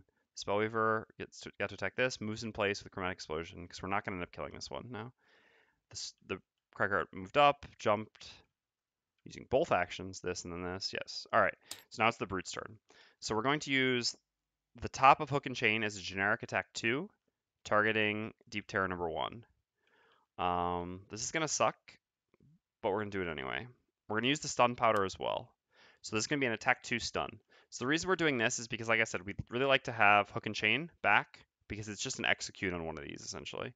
But we also need to play an attack here to try to kill this turn, so that it doesn't kill this. So the advantage here is we're making an attack 2. If we flip a +1, it dies. If we don't flip a +1, we can still have this all have been for something, because of the fact that this will be stunned, it won't kill the summon this turn. The Spellweaver can go early next turn, the summon will finish this off. I'm still not sure the summon will do anything, but I think this is actually worth doing, just because of that crit flip that we got with the Spellweaver. If this had 2 more health, I wouldn't even bother messing with this. And because we have the compass, we can still go here and use the compass to put this one, into this trap, for example, so that it dies, so that we're still safe on this line. No, he's not going to get pierced, because like I said, we're going to jump here, we're going to use the compass, so these 2 won't attack, this one will be dead. So we'll still be fine. All right. So here's our attack 2 stun against number 1. Again, I'm hoping for a +1, in which case the stun is useless, but it's better to be safe, I think. All right, we got the +1, but again, it would have been pretty silly. I mean, this is still a better outcome, even... Oh no, he was summoned. Even though we wasted the Sun Powder this way, it just kept us safe either way. So then we'll do a move 4 jump on the bottom of Hook and Chain, or sorry, Fatal Advance. So because we used a generic attack on the top of Hook and Chain, we can Hammer a Potion it back, which is exactly what we'll do. And then we're going to use our compass to force a monster to perform move 2. So the question is only which trap we want to use. Doesn't really change much, I think.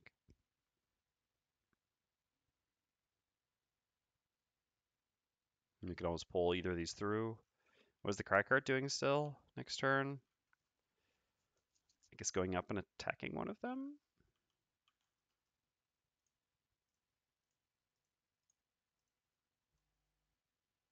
Yeah. So I suppose this trap is actually best? Yeah, because then he can go here and attack this one. That works. All right, so we'll move this one into this trap using the compass. Well, we may make it out of this situation after all. It's being very costly, though, so we'll see. All right, then the Deep Terrors go. These attack 1, 2, 3, 4, 5 in a line, so they hit nothing. And that's the end of the round. I think a long rest is in order for the Spellweaver. We've heard her longevity so much, and I don't think we actually need her help that much here. The Cragheart plus Brute should be able to kill both of them. Long rest doesn't do much because she hasn't used her boots or the goggles, but it'll still heal her too and just give her an additional turn. Admittedly, a turn she has to move. I mean, she's still going to be behind, but it also gives the summon a bit of time to catch up. Oh no, because we needed We want the summon. They'll both be dead. No, so that's no good. That's no good. We need to go. We will want to long rest a lot, but not yet, I guess. Oh no. All right. I mean, it's better than losing Reviving Ether, but only just barely.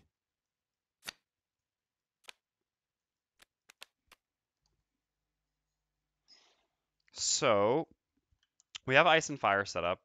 I guess we'll just move up with this plus use this. Oops, sorry. Plus use Cold Fire. Since we have Ice and Fire already, we might as well move or try to use it. And we're going to use Frost Armor to move as a generic move too, just so that we have the initiative, because the initiative is important here. We also have the flexibility of using our boots because we're definitely long resting at our next rest, almost undoubtedly, which is the reason also that we can't use something, well, our only better move. I guess technically both these are better moves, which have much worse initiative. Then we'd be stuck with the initiative Cold Fire, which is 67, which is not very likely to go before the Deep Terrors, even if Deep Terrors aren't especially fast. Okay, so the Brute just needs to go with its earliest initiative and use Hook and Chain, which, like I said, doesn't execute here. And then the Cragheart is going to use Kinetic Assault plus Rumbling Advance. Rumbling Advance as a move 3 goes here, does 1 damage to this one, and then Kinetic Assault as an attack 4 should kill it. One can only hope. Otherwise we take Retaliate and we're in trouble.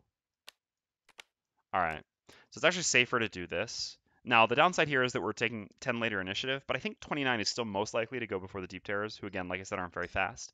And this allows the Spellweaver to have already damaged it a bit.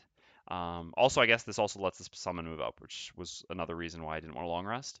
So the problem is, if the Cragheart had more life, I mean, we're still going to use our potions, but if the Cragheart had more life, we'd be safer to go earlier. But yeah, we're not actually that safe to go early, so better to go a little bit later and still hopefully before them and make sure that our attack kills. Because otherwise, with this attack, with making an attack 4, if we get a -1 or -2, we have to lose a card, which is not good, especially as we like both of our remaining cards. Okay, let's go. Jeez. TTS broken or what? I mean, this isn't even particularly good. It's silly that they've flipped this 4 of their 5 actions thus far. All right, the summon goes first. Summon has 3 movement. 1, 2, 3. Blocking the coin that we wanted, but that's okay. Then it's our turn. We're going to use the bottom of Frost Armor as a generic move 2.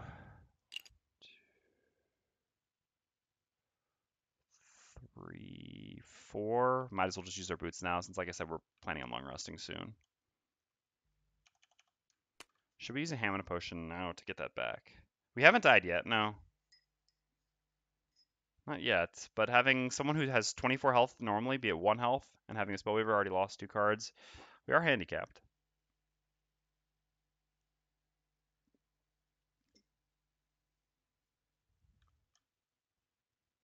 So we don't want to Ham and a Potion here, because we can actually synchronize long rest next turn. We can have everyone just like kind of waste a turn, and then everyone can long rest, which is actually definitely worthwhile. Because we all could use a little bit of health. Not really the Brute. Come on, what is your job with tanking, huh? No, but it still makes sense not to Ham and a Potion then. We're going to move as much as possible, because like I said, we're going to end up long resting at some point. Yeah, we couldn't get the coin, unfortunately, because from there, 1, 2, 3, there's no way we can actually expand it to hit the Deep Terror. And so in that case, oh no, we don't want to move to here. So I guess actually we just move to there with our boots, because if we move to here, we'll take 1 damage from Rumbling Advance in case the Cragheart needs to use it.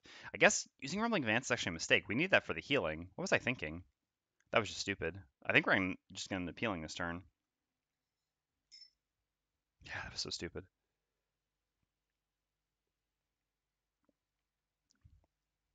Yeah. Yeah, yeah. Ah, we've created another nightmare for ourselves. What was I thinking? I guess I just forgot about the fact that I would need healing, at 1 life. Yeah, I mean, hopefully we can kill it with a generic attack too next turn with a Cragheart if necessary.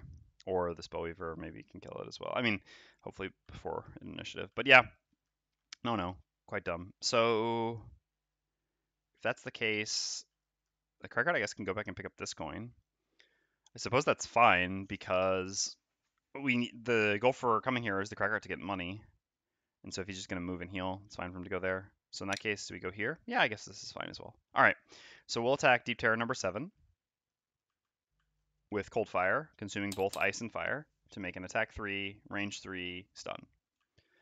We might as well use the goggles now since we're planning on long resting, and this could very well be our last attack before long resting. So we'll make our attack 3, advantage, stun advantage on the Deep Terror on the right side. Really hoping to get a +2 there. So then it would be down to 1. I mean, sorry, then it would be dead. And all our concerns would be gone. Okay, so then we're done. So then the Cragheart goes. We're going to use the bottom Kinetic Assault as a generic move 2. We're going to move away to pick up a coin. Cowardly Cragheart running away. And then we're going to use the top of Rumbling Advance to heal ourselves for 4. I think we'll just use all our potions now. Next room's going to have cursing stuff. So I mean, sorry, poisoning stuff. So 8 more puts us up to 13. And we got a Bless from Rumbling Advance. Okay. Then the Brute's up next. So the Brute is going to use, well, to begin, going to use Hook and Chain, targeting Deep Terror number 9. Make an attack 3 to begin with, and we will be using the pull. We'll be pulling it into this trap here, but we'll begin with the attack. I would have loved to see a curse there, since this attack kills it no matter what. Okay, so the coin goes here. I prefer to use this trap than this trap because it makes it easier for us to move up.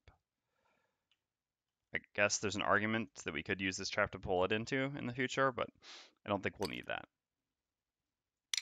All right. Guess I haven't really been tracking my item usage, but I think we can all just agree that there's no world in which I'm not using my items enough times on him if I complete the scenario successfully. All right. Oh yeah, and sorry, then we wanted to use, so then we use the bottom of Skewer as a generic move 2, which I guess will just go up next to the door. And we will use our Hamina Potion second charge to get Skewer back after using it as a generic move 2. Which again gives us 1 more turn so that we can synchronize our long rests. Then the Deep Terror is stunned and does nothing. Alright, yeah, well, Cragheart should go as early as possible. Run up with Cataclysm and make an attack. Using the boots is fine because we are going to long rest. Basically, everyone's just going to try to kill that Deep Terror. It would be nice if we could... We're in a long rest. But it's possible we even want to lose Chromatic Explosion. And the move 4 jump doesn't change anything. I guess it would allow us to go there. We kind of want to get a coin. It's only 1 close to the door.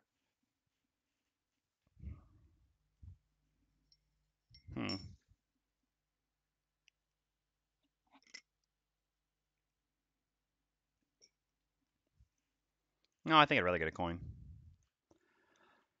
Okay. So let's just do this. This way we have the option to lose Chromatic Explosion, because we'll never be losing Reviving Ether when we long rest. It'd be nice if we could have the Spellweaver go first, so that the summon would actually move up, but it's just too risky. And actually the Cragheart can't go after 44 anyway. Okay. 65. Yeah, range 3. Where was that before? I mean, they still didn't do much in this room, but... Alright, Cragheart's first. Huh. Yeah, I guess we can let the summon move up then. I guess it only moves up 1, but 1's better than nothing. It's pretty safe. It's actually, yeah, it's 100% safe. There's just no reason not to do it. Because, alright, I'll explain. So first we're going to do Cragheart's... Which one of these moves do we actually want? This doesn't really change anything because, like I said, we can use the boots. Oh no, we don't have Boots of Striding anymore. All right, so in that case, it has to be the bottom of Rocky End. Move 6. The movement must end in an hex adjacent to an obstacle. So we'll go just here. Getting this coin, which is what we came for. And then we're going to use on top nothing.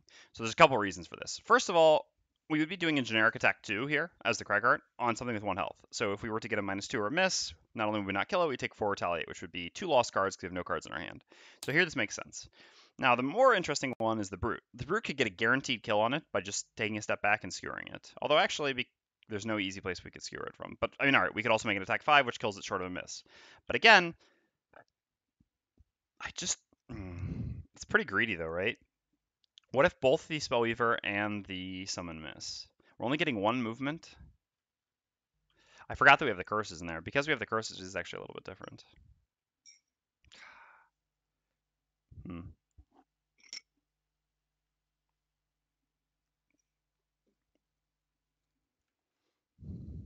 No, I'm going to be greedy. There's also a downside, which is that if the Brute ends up... missing, which he can also miss, then we take 4 retaliate. I think with 2 attacks, we're pretty likely to deal 1 damage. I would say we're heavily favored. All right, so the Brute's gonna just basically move in place, not do anything. We could pick up a coin. Brute really doesn't want money, and it puts us further away from the door, so I think we'll just stay here. So next up is the Spellweaver, so the summon goes first. So the summon has to move up 1 and makes an attack 2, targeting the Deep Terror. All right, so it creates fire. I guess the other advantage of this is having the summon go creating fire, or then we get to create ice that we're actually set up to cold fire next turn. Oh, but we're long resting next turn, so change nothing. All right, so Deep Terror dies, coin goes there. And so then we're going to use the bottom of Chromatic Explosion to move to this coin. We want coins most on the Cragheart, but the Spellweaver can still use them. We're certainly not going to pass them up for nothing. And then we do nothing else here. And the Deep Terrors are eliminated. All right. Well, we survived the first room at a very heavy cost to the Spellweaver, at a very reasonable cost to the Cragheart, who's used all his healing at this point and still is only at 13 health. Which, it's going to get a lot harder in this next room because the massive amount of long-range poison is brutal. So we'll see how it goes. All right. So long rests all around.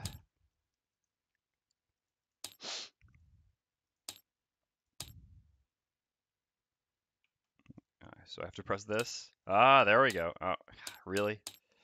And then I click this. All right. I don't know why I did that, but I guess it's because the element and things like that. All right, so we heal for 2 there. Nothing to refresh here. We heal for 2. Just refreshing this. And we heal for 1. We get to choose what to lose. There are 2 traps left in this scenario, so we can question how valuable Warding Strength is as a push. It's probably our most reasonable card to lose. Let's see what we got going on over here. It's our only good initiative left. As crazy as it is, I think we have to lose that. But how likely is the summon to actually get to attack? I guess. Yeah, not so likely. I guess actually it is most reasonable to lose Chromatic Explosion.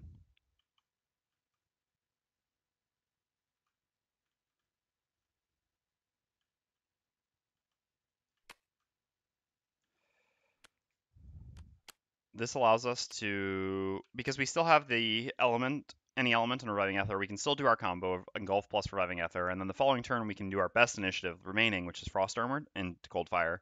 So this still gives us a full combo. Just because we're not guaranteed that the summon's actually going to get an attack off when we enter this next room.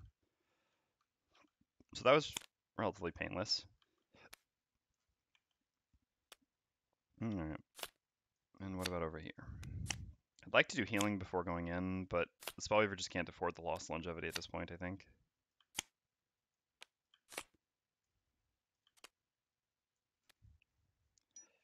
I don't really need to keep both the pushes, but I'm afraid to lose one and then not work with the other very well. But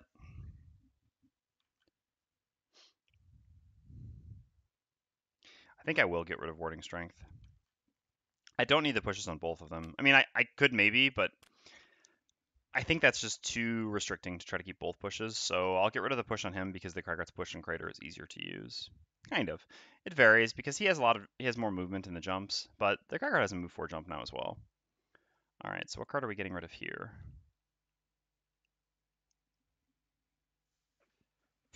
This is really difficult. Cragheart has just no cards that you want to lose. When you're considering losing something like Massive Boulder, it's pretty rough. Sentient Growth is so not good, but against these poisoning enemies, it is actually quite valuable. Maybe it should be... No, it shouldn't be Cataclysmic Crater.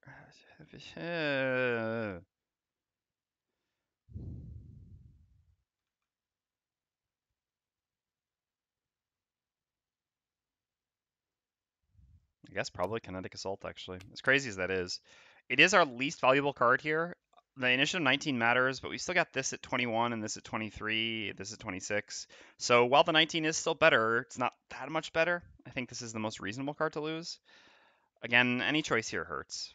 All right, let's get into this room.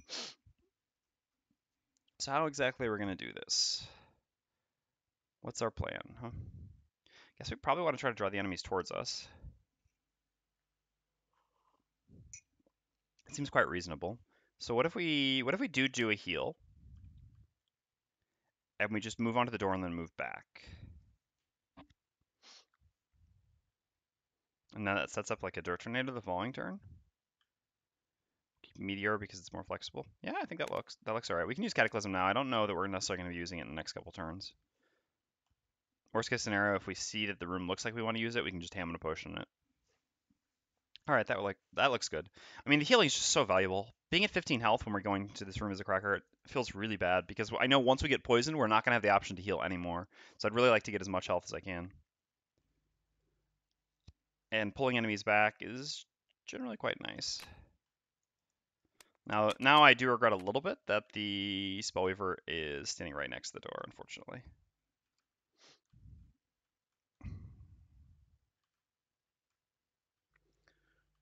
So what is the Brute doing? I was like, oh, I'm going to use defensive tactics. Don't actually use the bottom. I mean, I was thinking that I would like the top here. Well, let's just do what we always do. Set up wind. So we want to go late here. Yeah, I guess we'll go... Interestingly enough. We actually would prefer to go before the Spellweaver, though. Ah, that's tough. That's so tough. We actually can't. So if we went before the Spellweaver, it would make it so that ranged enemies don't hit us. There aren't many ranged enemies in this scenario, though. So, yeah, and the Cragheart can always just move back to here. Although he really wants to go to here. Yeah, we could get really punished for this, but I like to live dangerously. Yeah, there's no doubt that this can be quite stupid. The positive is... No, if we have to lose 2 cards on the Spellweaver, we will lose the scenario. Yeah, this is risky. But I think it's a necessary risk. I'm not sure it's actually a necessary risk. The problem is just that the Spellweaver really needs to go late because we want to move in and attack after things have gone, basically. We don't want to have to run into things and then get attacked, especially because Black Imps, they have only 1 movement, but they've got 4 or 5 range. So we don't want to run towards them and take a bunch of attacks. We'd rather let them waste their turn and then we move in and attack. How do I pick up the coin? Oh yeah, I don't have boots anymore, you're right. No, never mind. So should I use a different move then? Yeah, I guess I should. Or should I just play safe? No, boots are in a different move. So I guess that has to be... It's not next to an obstacle. Man, I'm so used to having boots. It's changed to boots of speed. So far, it hasn't really paid off, especially because here. But I mean, it can. I just... Yeah, maybe with boots of speed, I really should have unstable people. All his cards are just so good, though. Can we not use Massive Boulder while fighting in this room? It seems crazy, but how many tops are we actually looking at? So we want to do Rock Slide at some point, almost certainly. There's a possibility not. I mean, we definitely want to do Crater. We definitely want to do Dirt Tornado. I guess those are the only tops we're sure to want to use. So we probably need to keep Massive Boulder. I guess the jump just might not matter much. Really, pairs well with Cataclysm. All right, let's use this then. We can always, like I said, for the same reason we can always hammer and potion it back if we need to, and just move on to the door. I do want to get the coin. Again, that is a big part of what I'm here for. All right, let's go. Pray for the best. We'll use the heal after moving, obviously, because we'll have more information. So we're going to do a move 4 jump with the Cragheart. So we open the second room. Black Imps in the front? What? Normally they're in the back. Well, that's not good. That's not good for anyone.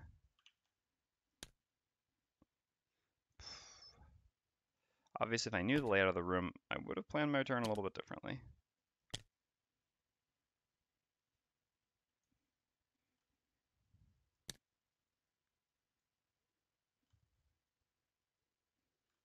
All right.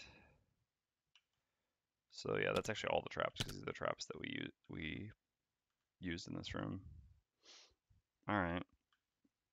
So what do we have for enemies? Up in the front, we've got... Really? God. All right.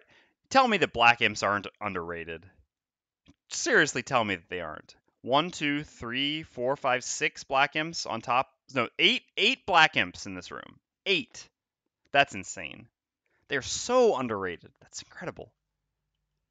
When I say underrated, I mean Isaac in his balancing scenarios valuations made Black Imps not because there's I've talked about it before. Yeah, in the point system that Isaac uses, there's no way that black imps imps in general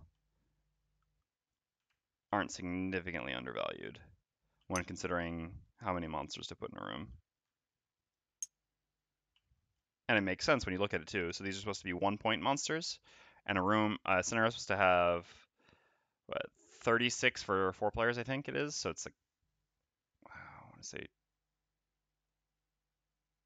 I don't know how much it is for. I think it's gonna be like 28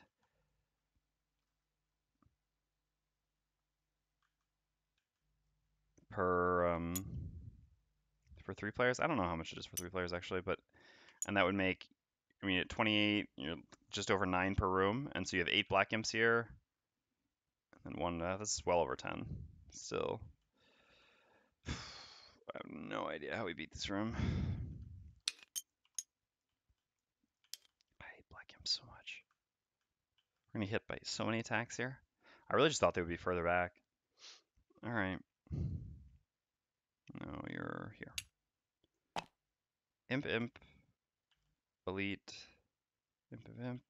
All right. Set all their hells, 12 and 17 respectively.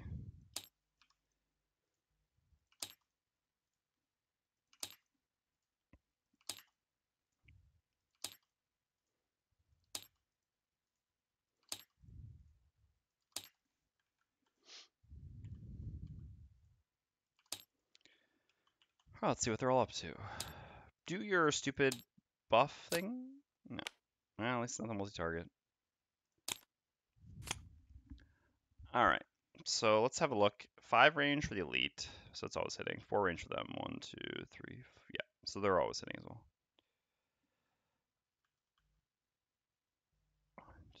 So these only hit if we stay on the door. So we don't want to stay on the door.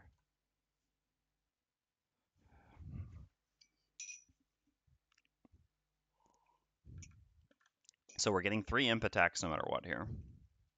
And they attack for 4, well, so it'll be 3 attacks for 4. We can't get the coin. Great. If we get the coin, the Spellweaver is going to tank all the attacks because the root goes after her, and then, I mean, she's going to have to lose at least 1 card. Yeah, probably 1 card, exactly, but that's just too costly. All right, well, no coin. That kind of sucks. Also sucks now that we use this move, although I don't know how much that actually matters. So then we're just going to use 1 more move and go to here. This way we'll be the one taking attacks, which is better. And then we use the heal 4 on ourselves with Rumbling Advance, creating Earth, putting ourselves up to 19, and getting another Bless. Okay, and the imps go. Alright. So the Elite Imp attacks first. Elite Imp attacks for 4 on the Cragheart. So 3. With poison.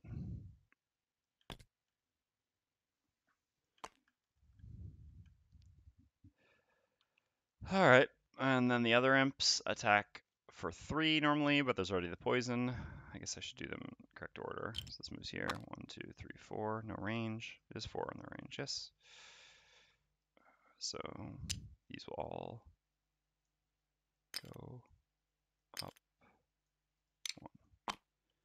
So both of these have 1, 2, 3, 4. 1, 2, 3, 4, and this does have line of sight like this. So each of these attack. They're each attack 4s. 2 damage, take it. Curse. Well, the Spellweaver would have survived, but it still wasn't worth getting a coin and losing the scenario, I think. Although, humorously enough, beating the scenario matters to me less than getting the coin. But... So 2 damage. Alright, well, that was alright. And the Night Demon goes, has -1 movement, so 4 movement for an elite. 1, 2, 3, like this. Oh, look at that clustering. We're going to do some things, that's for sure. Sadly, not so early. Alright, then the Spellweaver goes. Oh, the Summon goes, actually. 1, 2, I guess we'll have a move to here, in case we ever want to grab the coin. It's the same distance.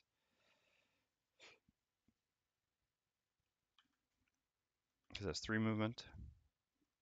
So we cannot move further than that. I guess we're going into the room.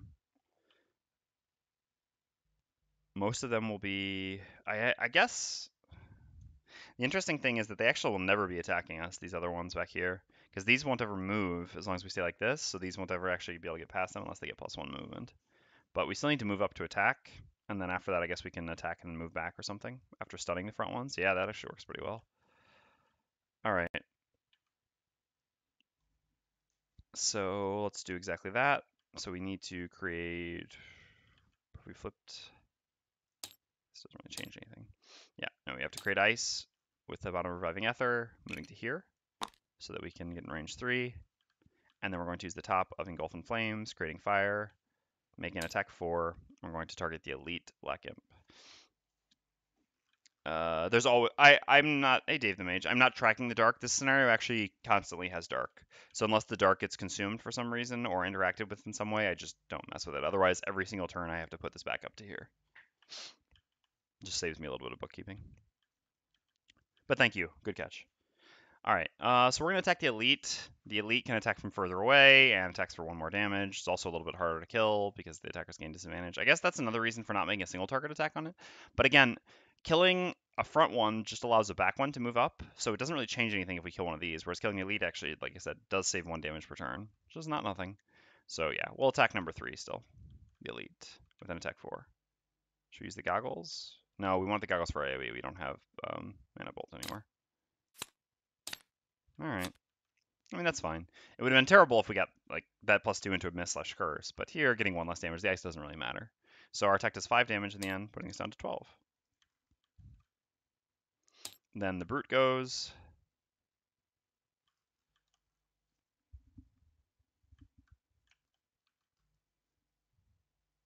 Man, upgraded skewer would be great here.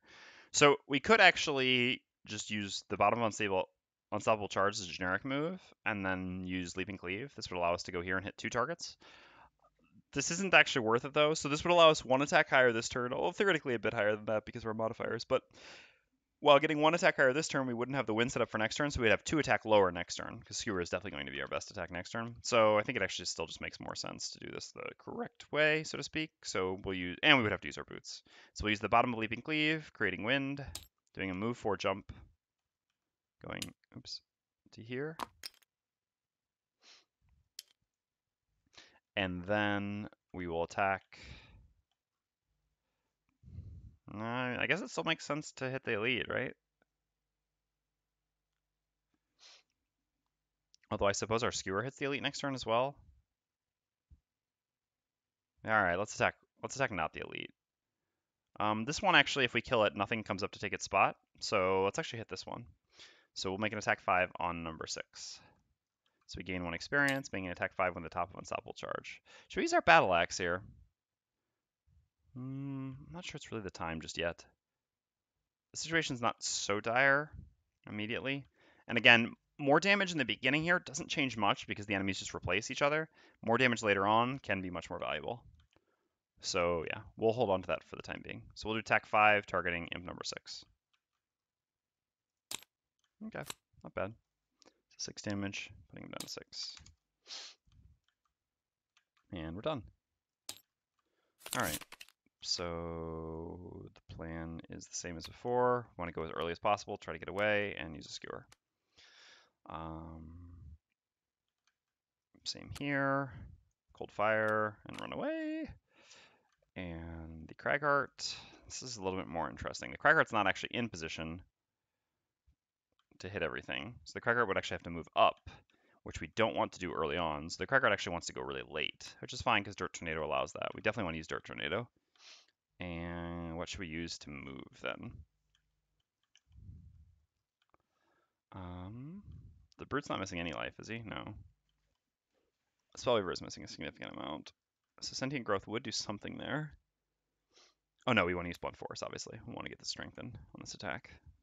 Alright, so we're going to go in late and Dirt Tornado, and then the following turn we can go early and run away, as everyone else has just done here. We won't have that early. I guess we'll just have 26. Still should be early enough. Or we can even consider cataclysming them next turn. We would have to use a mana potion to set that up, but that's doable. We'll have a look. We'll see how it goes. Alright. This looks fine. 41s, that's nice.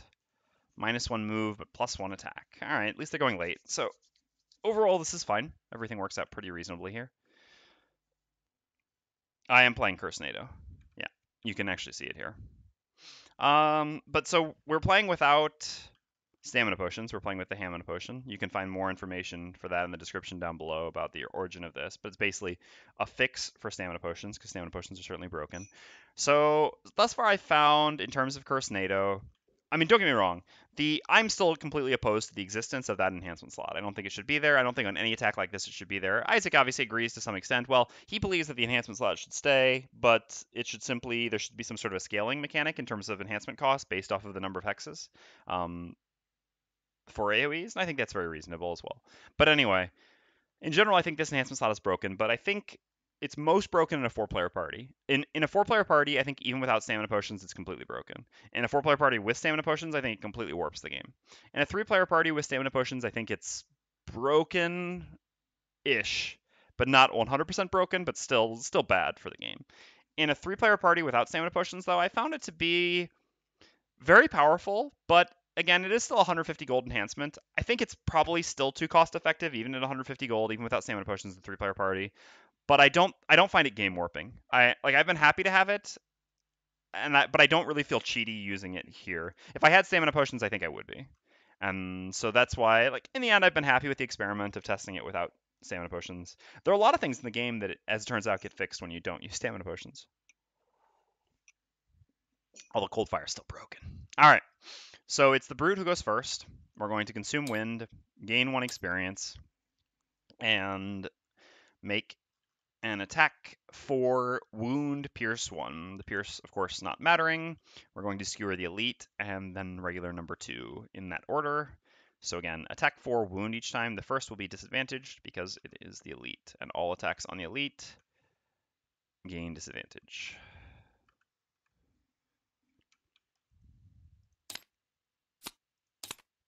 Oh, you did it to me. All right. We've got as many blesses as curses. Come on. All right, then the regular. Yeah, just a +0. All right.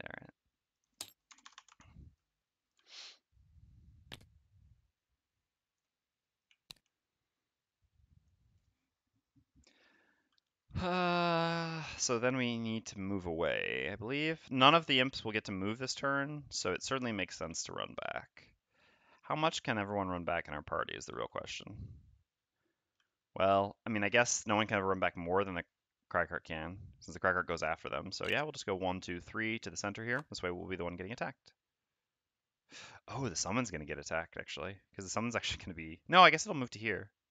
No, it'll move to here. Well, I mean, whatever. The elite's going to kill it. God, stupid summon. Wasn't worth keeping you alive! It's okay.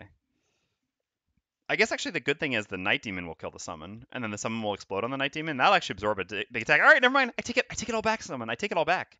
You're amazing. I mean, don't get me wrong. That's actually great. Night Demon is -1 movement, so 4, right? 1, 2. Oh no, no, it's not great because it wouldn't actually get to attack anyone otherwise. Oh no, stupid summon. I mean, it's okay. It's in the end. It did 2 attack 2s.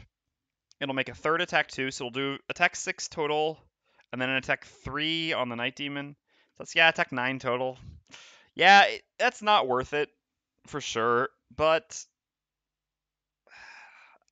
it's not horrendous. But we still did make a mistake by playing it. Alright, anyway, Brute's done. Next up we have the Spellweaver. You could consider trying to stun the Night Demon. But then it's not going to change anything. These 2 imps will attack the summon. We can only stun the Night Demon by hitting like this. Makes more... I guess by hitting like this, we also hit more enemies. That's an interesting point. But then it makes the summon when it dies, its explosion doesn't actually hit anything. So I think that's still worse. Let's see what the total breakdown is. All right, so if we do this, well, I guess it's kind of the same, right? Because then we still get 1 more attack 3 here. Only an attack 3 with advantage.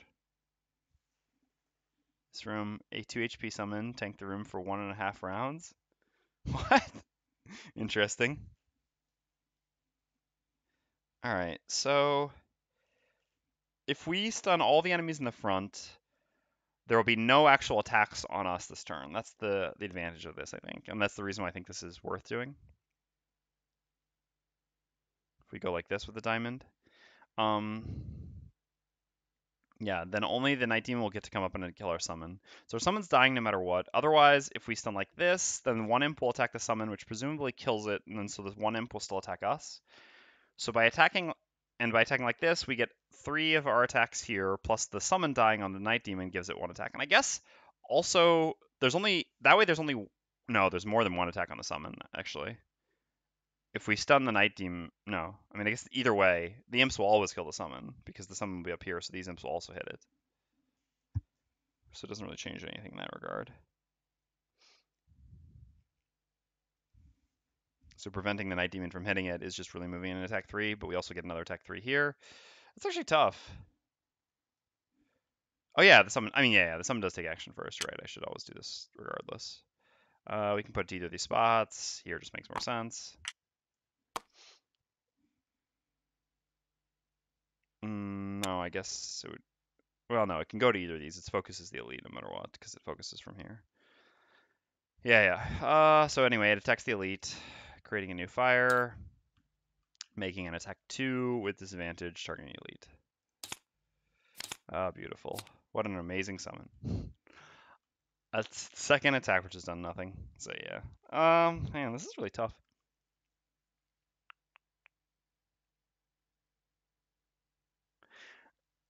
I guess does stunning this back here actually accomplish much? It would theoretically allow us to place maybe some rocks here and force it into the trap. If it goes here, we can't actually push it into the trap, and it is probably the most important thing to put in the trap.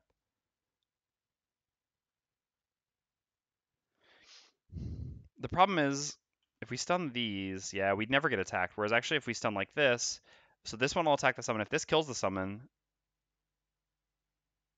then this one will still attack us. Even if this one fails, then this one still gets to attack the summon, and then this one will still attack us. Yeah, I think I'd rather just not take any attacks. I think it's more valuable. All right, we'll cold fire these, the front line.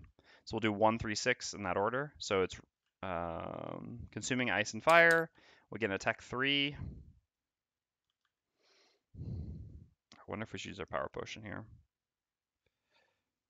Again, like I said, killing things in the front line doesn't actually help too much because other things will just replace them. I mean, this turn that's not actually true, but in general it is. So I think I'd rather have my power potion for when there's fewer enemies left in the room and it actually matters more. So I think I'll hold on to the power potion. I think we can easily hit 3 targets in here without an issue. Although I guess we won't necessarily have it. No, we can have advantage because we have the moon earring, so we can always use the moon earring to get our goggles back. Plus we may just long rest. Well, I'm not sure about that. But yeah, we'll use the goggles. So we'll just go with attack 3 stun with advantage. So advantage, regular advantage, 1, 3, 6 in that order. So advantage first. All right, nice. Then regular. All right, nice. And then advantage. All right, nice. So we got rid of the curse. So the first target got a +1 on a 3, so a 4, down to 8.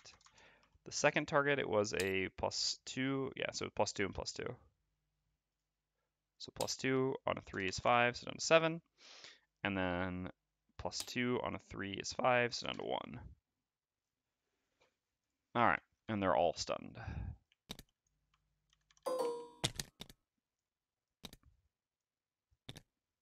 Okay. And we created both ice and fire, which is nice, because now if we manage to keep cold fire, we can actually repeat it next turn, which is quite beautiful, actually. All right, and then we're going to use the bottom of Frost Armor as a generic move too.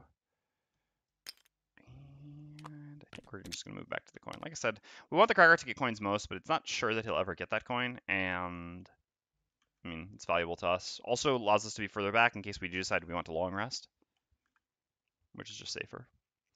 All right, so then next up is the Night Demon. So as explained, the Night Demon moves up to here and attacks the summon. So attack +1, so attack 9 on the summon. All right, 10. So the summon's dead, but as the summon dies, it makes an attack 3, target all adjacent enemies. This is a disadvantage attack 3. Oh, all right, well. Summon did about 6 damage, actual damage in the end. Not the most exciting ever. That's what I get for actually using summons, right? All right, and none of the imps actually get to attack anything. 1, 2, 3, 4. These just lose stun. And take 1 damage on the wounded ones. Okay. Then the Cragheart goes. So we're going to use... Ooh, that's unfortunate that he blocked our spot, actually. That was the advantage of stunning him. I didn't even think about that. No, it doesn't change anything. We still hit the way we want to. The ones we want to. I mean, I guess theoretically we could have hit these instead of hitting these, but I think it's about the same. I mean, hitting this one, we're going to kill this one, but like I say, killing this one's actually good because nothing can easily replace its spot. Gives us 1 less curse, but I still think that's overall advantageous. All right, so we'll move to there using the bottom of Blunt Force. We gain 1 experience. We retaliate 1, all this doesn't matter, and we get Strengthen. And then we're going to consume the Earth, attacking with Dirt Tornado. I think we will use our Power Potion here. We're getting 5 targets on this Dirt Tornado. I don't think we're going to get more targets than that, and we have advantage. I think this is pretty ideal. The question is then, should we consider using our Stun Powder? I don't think so. I think it's better to potentially save it for this Night Demon who just hits so very hard. All right, so I'll do, well, numerical order worked pretty well for me thus far. So we'll do 1, 2, 3, 6, 9, I guess. So the first 2 will be advantaged. Attack 3, yeah, because 1 from the Earth and 1 from the Minor Power Potion. So advantaged attack 3 Muddle Curses on the first 2, then the middle will not be advantaged, and then 6 and 9 will be. So 1 and 3 first. 1, then 3, then Elite, then 6, then 9. Right? What was the Elite's number? Yes, it's 1, 2, 3. Exactly. Okay. Seems reasonable. So 1 first. All right, so on 1 we got 6 damage. Down to 2. Muddle, and I'll give all the curses at the end. And then 2. Ugh. All right. It's the downside of that modifier. It's pretty rare for that to happen though. So we got -1 damage, so 5 here. And muddle. Then 3 is not advantage, just regular. All right, +1, so 4. Ah, it would have been really nice to get a +2 on him. Then he would have died before acting. Okay, then 6 and then 9, which are both advantaged again. Oof. Oh, okay, yeah. What's our goal again? We have to do full health, and we have to never drop below. We've already failed that, actually. Wah, wah. And then 9. It's party ending like it began, with the Spellweaver never getting perks. Mobilize can actually do something here. That's not bad for once. So 4 damage. And muddle and immobilize. Alright, so 4 targets didn't die, which means they get 4 curses. This is pretty much a high end for Cursenado here.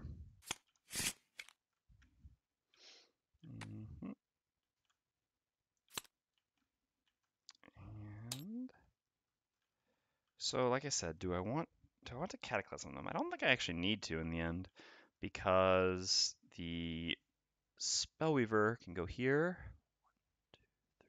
and Cold Fire all of these next turn, assuming she doesn't lose it. Ah, that's tough, because if she loses Cold Fire on the short rest here, then we're in trouble. Then we would maybe wish that we had set up Earth for Cataclysm. How good is Cataclysm here?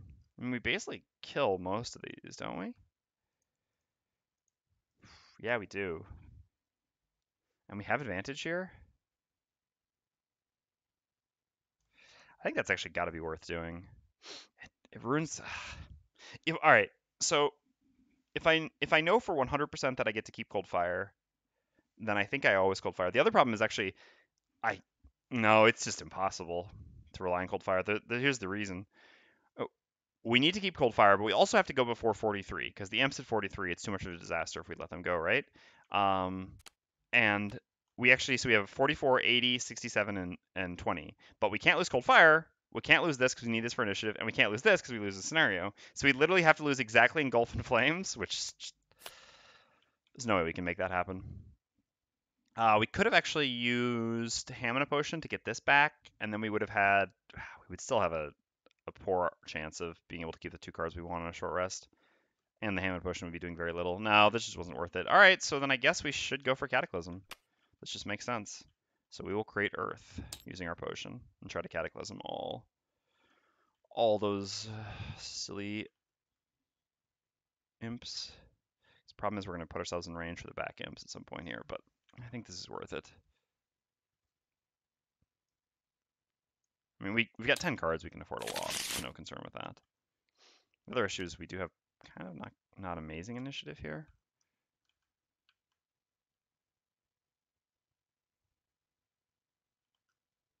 I think this is actually fine. Is this enough movement? Yes, it is. Here. And let's just get initial attack 1. It doesn't actually do anything, though.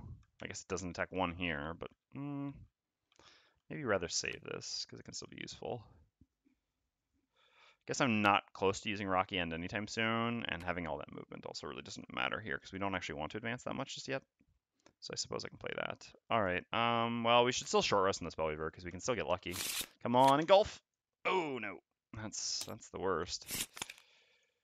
Oh my god, we did it. Oh, we actually did it! Alright, well, that may change our plans. I mean, we can still audible now. We don't have to Cataclysm, because, yeah, we used our mana potion, but it's not the end of the world. Cold Fire is also just killing 2 of them and stunning all of them. No, probably not. Actually, yeah, that should kill this one as well, because stun plus wound is actually 5 damage. I mean, attack 3 plus the stun with the wound is 5 damage. So actually, this should still kill 3 of them, only leaving this one alive. Yeah, no, that's definitely the play. So no more Cataclysm. So in that case, I guess it's like Massive Boulder, which is just fine. Do we have some way of dealing with? No, we have no way of dealing with the.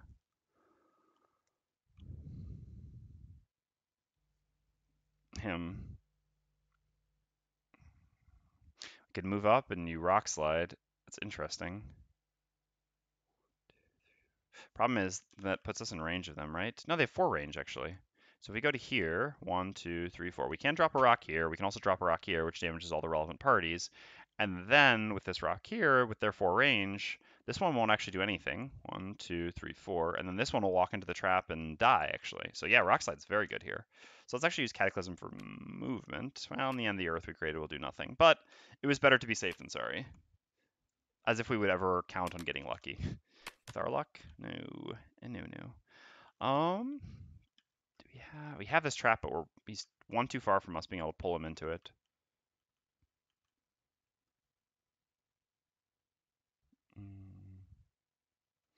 I guess just going up, hitting him with a Mole Phalanx, tanking his attack as well as possible is probably the most reasonable thing to do. Do we want to move more? Well, these should all be stunned. There's only this one that's actually going to get to attack anyone then. It still will get to attack the Cragheart. Cragheart is poison at 14 health, but 14 health is still a fine amount. I don't need to be that worried. So then the question is, should I use Hook and Chain in order to just get an additional attack 1? It's kind of medium. I don't know how valuable this top will be. At the same time, I don't really see myself using this combo next turn. I guess I would probably rather use maybe this combo next turn. So yeah, let's just do this then. I think it's... So this way, we're missing out on 1 attack 1 this turn, but we're getting the ability to do attack 3 next turn, rather than just 2 attack 2s. Which is just 1 better. I mean, so we end up with 1 higher total attack. And a bit more flexibility next turn, I suppose. And more flexibility where we move this turn, so that we can theoretically tank an imp attack if we want to. Although I don't think we do, because it would actually just end up putting poison on us. Although if we end up long resting, I mean, we'll purge it off. We're at full health. We'll see. All right. What's the most important thing here? Well, basically that the imps go after 20, but they usually should. So, yeah, trying to do their nasty stuff. You're trying to do some scary stuff as well. I guess we're not shielding against him. Well, the good news is he doesn't actually hit anyone, as long as no one's next to him. The bad news is, I guess I wish I'd used Hook and Chain, because I could have just done at least an attack 3 on him. Oh well. We'll figure something out. So the Brute goes first here. We got to move 4 jump, huh? We can't even go to here because this actually blocks what the Cragheart wants to do. They don't have any additional range when they do this. No. It's just the regular movement. Yeah, the brute just can't, literally doesn't do anything this turn. That's pretty unfortunate. It's absolutely not worth. If we run up to the Night Demon, we get to make an attack 4 disadvantage on him, but then he makes 2 attack 7s, which also pierce all of our, excuse me, all of our shield that we have. He takes 2 retaliate, but yeah, I mean, he does 14 damage to us. We did 4 to him. No, not worth. Oh, but the Spellweaver. Oh no. Oh no. Oh, that's a disaster. We don't have any way around that either, do we? We're gonna have to take 14 damage here. We don't have our stun powder either. Ah, if we hadn't used the stun powder, we'd be fine. God, that is a catastrophe. The problem is the Spellweaver needs to move up to here in order to be able to do 1, 2, 3 and expand. I mean, she can use her boots to move further, but at most she can only move to here. So she's still always adjacent to him, so she's always gonna get hit. There's just not enough spaces here. We have no items that change anything here, to the best of my knowledge. No. The Cragheart could not drop rocks and could punch him with stun powder. I guess that's actually worth it. Man, that hurts. We're missing out on, well, most of this damage doesn't matter so much. I guess we're missing out on 8 damage. Well, more than that because we normally force this. Boots plus earring. That's an interesting idea, I guess. But it doesn't.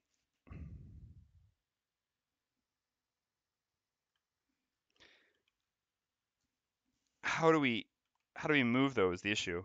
It's still the same problem. So, yeah, I guess this is fine to go here anyway though. Yeah, you're right.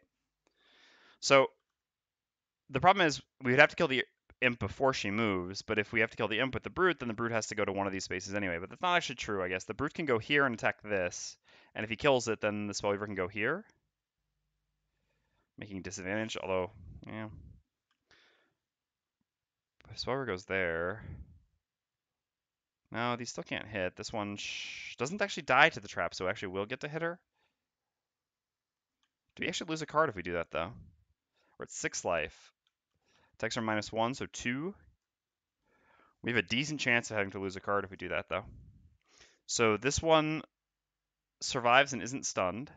I guess we can stun this one. Oh, we can drop a rock there to kill this one. We can stun all these and this one dies. So no, then we shouldn't lose a card. Because this one will be at 1 health and will get to attack us. But these will all be stunned. This should die. So what's the downside here? If the brute moves here and fails to kill this one, then what do we have to do? And we can't drop rocks here anymore, and this one will get to move up here and attack this. The Spellweaver won't get to do what she wants at all. So the other option we have...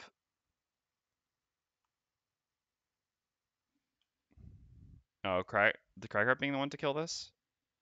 The brute does nothing, so Cragheart drops a rock here to kill this. So I guess Cragheart goes here, drops 1 rock here, which gets the guaranteed kill, but it still doesn't... I mean, it still puts... Alright, so 1 rock here... I mean, so 1 rock here kills both of these, right? Yes. So that's good. 1 rock here stops these from attacking. 1 rock here does damage to all these. So that's... Oh god. Just a casual 14 damage... 16 damage turn. Because the other option we have is the Cragheart can just do a generic punch on this and use stun powder to actually make us safe. But yeah, so let's see about that. So if he goes here... Rock, rock, rock. Spellweaver moves to here. Stuns all these. So this one moves here and attacks the Spellweaver. This one does nothing. So it's an attack 2 on the Spellweaver who has 6 health, attack 2 poison, so she goes down to 4, theoretically, and is poison, but that's okay. She doesn't have to lose a card. And all these will be stunned. Yeah, I guess that is fine.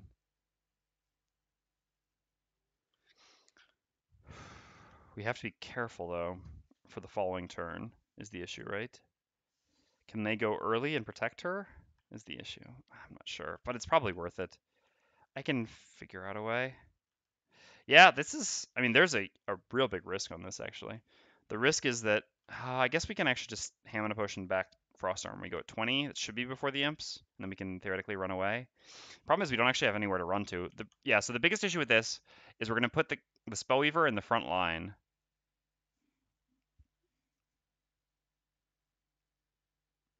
So the Brute has to stay back here, and the Cragheart has to go. Oh, we can actually use the Cragheart's boots to go before the Brute. So then the Brute can actually move up. But can he actually move up to anywhere significant? I mean, he still just goes up to here, because this... Wait, will this die? No. So none of these will die. So the Brute can still move up if he wants, which at least helps. So then the Spellweaver will be here, Brute will be here. Brute won't be able to go before the Spellweaver next turn, at least not easily. And longevity is still an issue here. Well, or if this Brute does... it's just dangerous. It's so dangerous to do this. I think I'm going to do it, but to explain the risks of this, the Spellweaver is going to be in the center of both imps attacking from here, this imp here, which because the stun will wear off. So there'll be like 2 imps that are in range to attack the Spellweaver from the bottom. Spellweaver will be at 4 health and poisoned, and there will be the Night Demon up above. And so it's kind of like a pick your poison. If I try to Hammer a Potion and go 20, then if the Night Demon goes before 20, the Night Demon will come up and hit the Spellweaver, and then I actually lose. Right? Because, yeah, I actually literally will just lose the scenario. Spellweaver's in the back right spot. Yeah, because it kills both of these. Can? Oh yeah, we can't actually make it all the way there.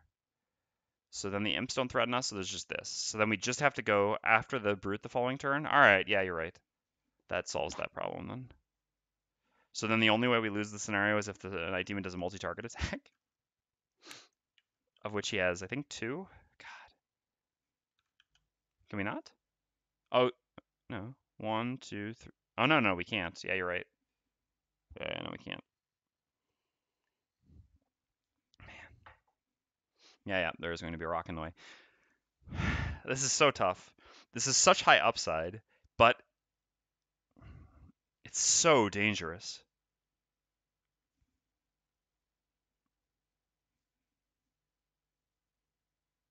There's so many things that can happen that causes the Spellweaver to lose a card when... I mean, we're basically putting a Spellweaver in the most dangerous position of anyone on our team when she's at the point of needing to use Reviving Ether. I mean, this fits into that meme about the Spellweaver being like, yeah, I'll be fine, you know?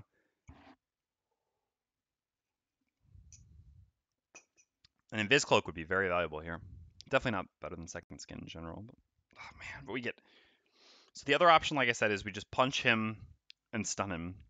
This allows the Spellweaver to just move up to here. Does this actually change anything? Yeah, it does, because then as long as the Spellweaver goes after... Well, I guess there's still the same risk with multi-target from him. But if we punch him, then we miss out on like 12 damage. That's insane. No, more than that, actually, because there's also the trap that we cause to be sprung. So we're missing out on 21 damage.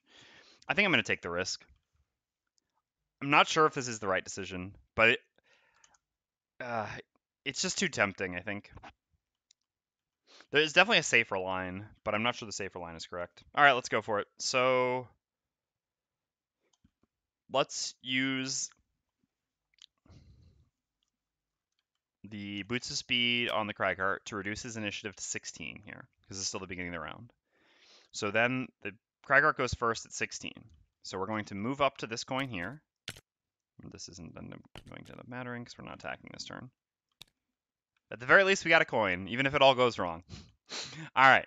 Then we're going to use Rock Slide, creating Earth, gaining 1 experience, and dropping 3 rocks.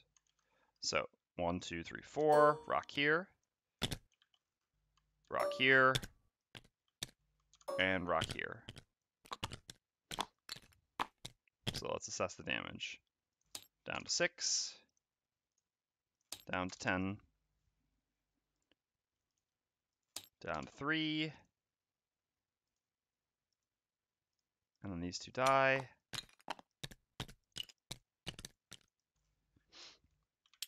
I mean, it's risky, but there's a lot of insurance. Imps can do nothing for a turn if they flip their do nothing card. There's also a lot of curses in their deck at this point. What, 7 curses in their deck? So we've got a lot of protection against the things that can go wrong here. I mean, yeah, we can just lose. There's no doubt about it. We are putting ourselves in a situation where we can just lose, but the value is high enough that I think I can't pass it up. All right, so we're done there. So then it's the Cragheart, or sorry, the Brute's turn. So we're gonna do a move 4 jump. Yeah, Spellweaver has to go 1, 2, 3, 4. Has to always go there. Yep. Unless, what if we tank the trap with the Brute? That's interesting. No, but then these things both get to attack and they don't walk into the trap. That's so bad. All right, 1, 2, 3, 4. Oh no, so it has to be here. Ugh. Yeah, all right. Yeah, it's worth it because we actually get free damage. Plus, it puts us further up, which is important. And we do, except for the ranged attack from the Night Demon, we protect them from anything. So we have to pay attention to 26 initiative next turn. Oh yeah, good call. Coins are supposed to be on the ground. I'm so distracted by focusing on what can go wrong here that I'm not paying attention to the niceties. All right, so the Brute gets a coin. Again, we don't really want that, but we don't have a choice. So a coin for you.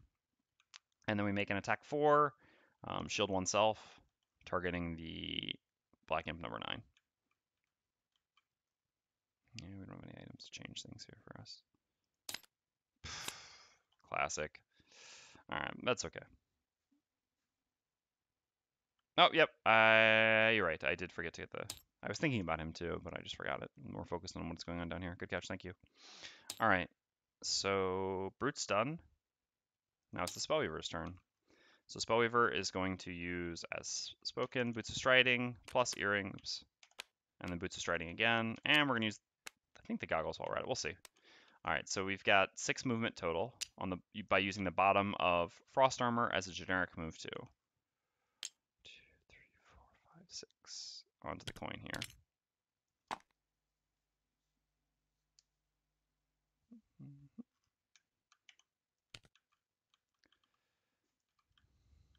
Classic Scoundrel Weaver, picking up as many coins as the Cragheart, even though we're here for the Cragheart. All right, then we've got, I think goggles make sense here. Let's see. Yeah, because we want to get a 3 there, and any damage we get there is valuable, and any damage we get there is valuable. I guess we don't actually really need to get a 3 here, but any damage there and there is valuable. So I think it's worth using goggles. All right, so let's do that. So we'll use goggles, using cold fire, consuming ice and fire, so we can attack 3. I don't think it's worth using the potion though.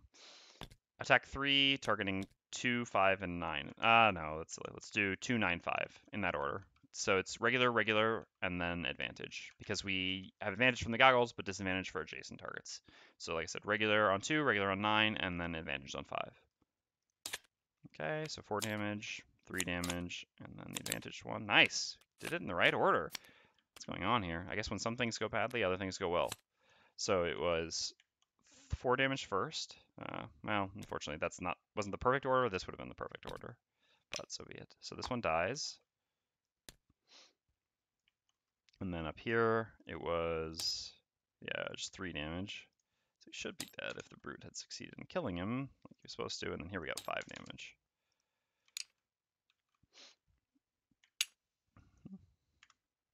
And these are all stunned. All the conditions. Where's the Mind Thief when you need him, right? All right. Is there anything we can... Oh, so we have to decide whether to use the Hamina Potion. Does it change much? Depends which initiative we want next turn, I guess. If we Hamina Potion, then we can't short rest. So then we're just using Reviving Ether next turn. Well, I guess then we still have control over our initiative. But is there any reason not to have short rested? No, not really. Yeah, I don't think it changes anything. I guess no matter what, we can always get the guaranteed initiative we want. It just costs us potentially 1 life, but I don't think 1 life is going to change much here. Theoretically, it can, because his range attack is an attack 6. We're at 6 life. You'd have to get a -1 then. No. We'll not Hamina Potion. I don't think it's worth it. Yeah, it does beat the 26 and the M's, but like I said, I can always get the 20 initiative Frost Armor just by short resting. Like, it's guaranteed. That's true. I can't actually use the bottom. That's a good point. I'm not actually considering the fact that I can play the bottom of Frost Armor here. Although it doesn't work actually. I can't use the bottom. I mean, I can use it to get the card back immediately, but I can't actually use it because if I play that and then I don't play Reviving Ether the same turn, I could just not get it back with Reviving Ether. Oof. Then we'd be down to 5 cards after the next rest cycle immediately. That's pretty rough. We can consider it though. I'm not sure if it's right or not. We'll see. Ideally, it's probably just better to move. Problem is the bottom is so bad against the imps since they hit for like 3 damage attacks. All right, so now the imps go. These are all stunned. All these conditions. It's a mountain of conditions. 8 can't move to get any closer. 10 does move into the trap. It goes down to 1. Interestingly enough, since it survives, does take another curse. So we're now up to 8 curses in their deck, which again makes me feel pretty decent. And makes an attack -1, so 1, 2, 3. So it actually can hit both targets. Cragheart had actually earlier initiative, so 1, 2, yeah. So Cragheart and then Spellweaver. So the attack on the Cragheart is, so it's -1, so normally 2, except the Cragheart's already poisoned. So attack 3 poison on the Cragheart. All right, miss. Would have rather seen that on the Spellweaver, but maybe we'll get them both. Then on the Spellweaver. All right, well, that's similar. It's about as good. It's just 1 damage because it was a 2, -1 is 1, and they're poisoned. All right, now it's going to be the moment of truth. So we need to short rest here no matter what. We'll figure out how those short rests in a second. Yeah, it's got to be the 20. Beats the Imp's multi-target, which is just too risky. We've got, like I said, we can choose our initiatives based on what we'll see. I'm just going to place these 2 cards there for now. All right. What is everyone else doing?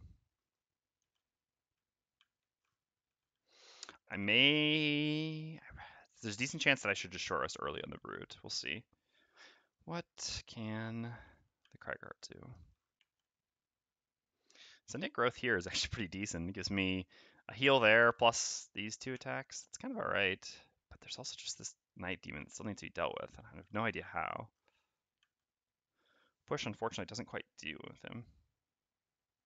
Pay 1 HP for the short rest? Didn't I? Oh, did I roll? I thought I rolled Cold Fire. Did I roll Frost Armor? I guess I was that the card that I actually flipped? For some reason, I guess I was thinking it backwards if that's the case.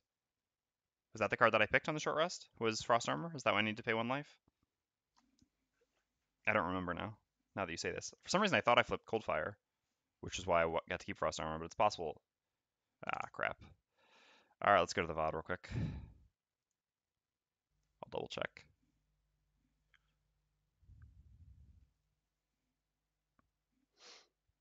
No, you could be right. I'm a bit distracted these days, so I'd rather be sure. That 1 life could actually make a difference. Hate for there to be an asterisk.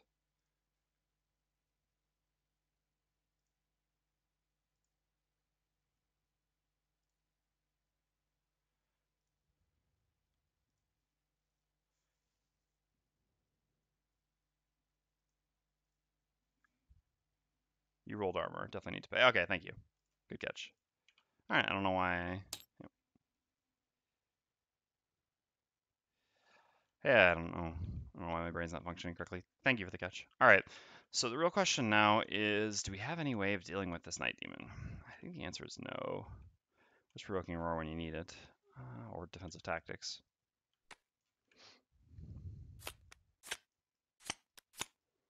Yeah, nothing over here really solves the problem.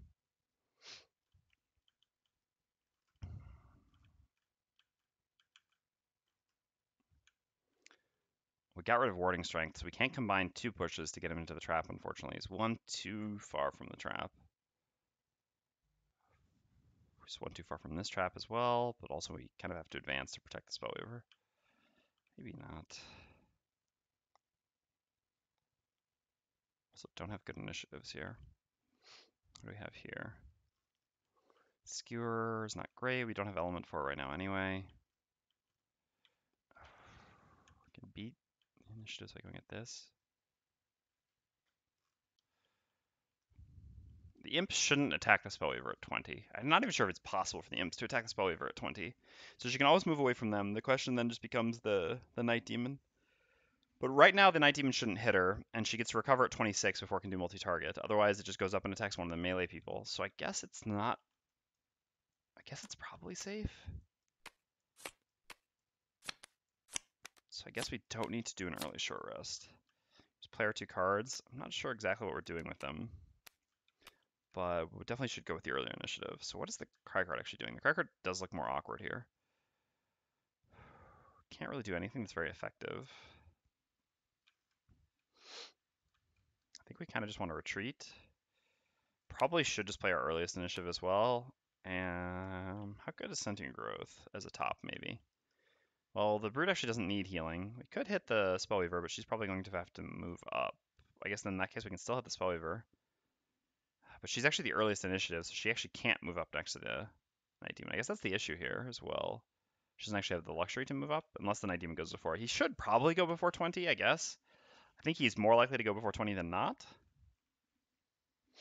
What if he doesn't? Then Sentient Growth's top isn't doing much. I mean, I guess if she stays where she is, it's still doing something. But something's just not very effective.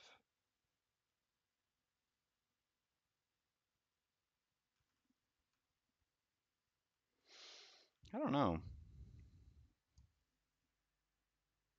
Massive Boulder just doesn't seem good either, though. Yeah, I think I'll try Sentient Growth. I'm not sure. There's a lot of ways that it can't work out, but even then, at worst case scenario, it's still just an attack 2. It's only one attack lower than just using Crater or Massive Boulder here, neither of which their special effects are going to be good either, with how the enemies are spaced and how nothing is able to be pushed into a trap.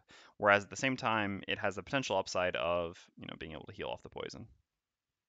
All right, let's go. You would. You would. All right. That is still the worst possible flip that he could do.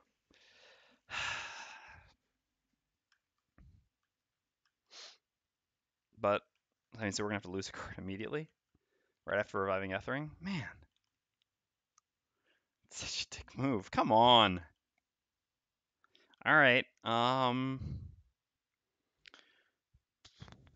So should we use the bottom? I mean, if we're gonna have to lose a card anyway, I guess we should just use the bottom of Frost Armor. But then we don't move, and then the imps all hit us. That's the biggest issue.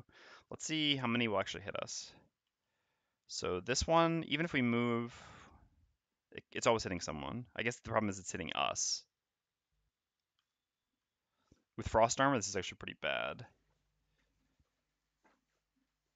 No, it has night created at the start of every round. I'm not creating it because it's just easier for me just to remember that it's there than having to bookkeep it every single turn, but there is always night. So this attack will muddle. That's what got us really bad in the first scenario. It's kind of set up a long chain of events, which has led to this rather unfortunate situation.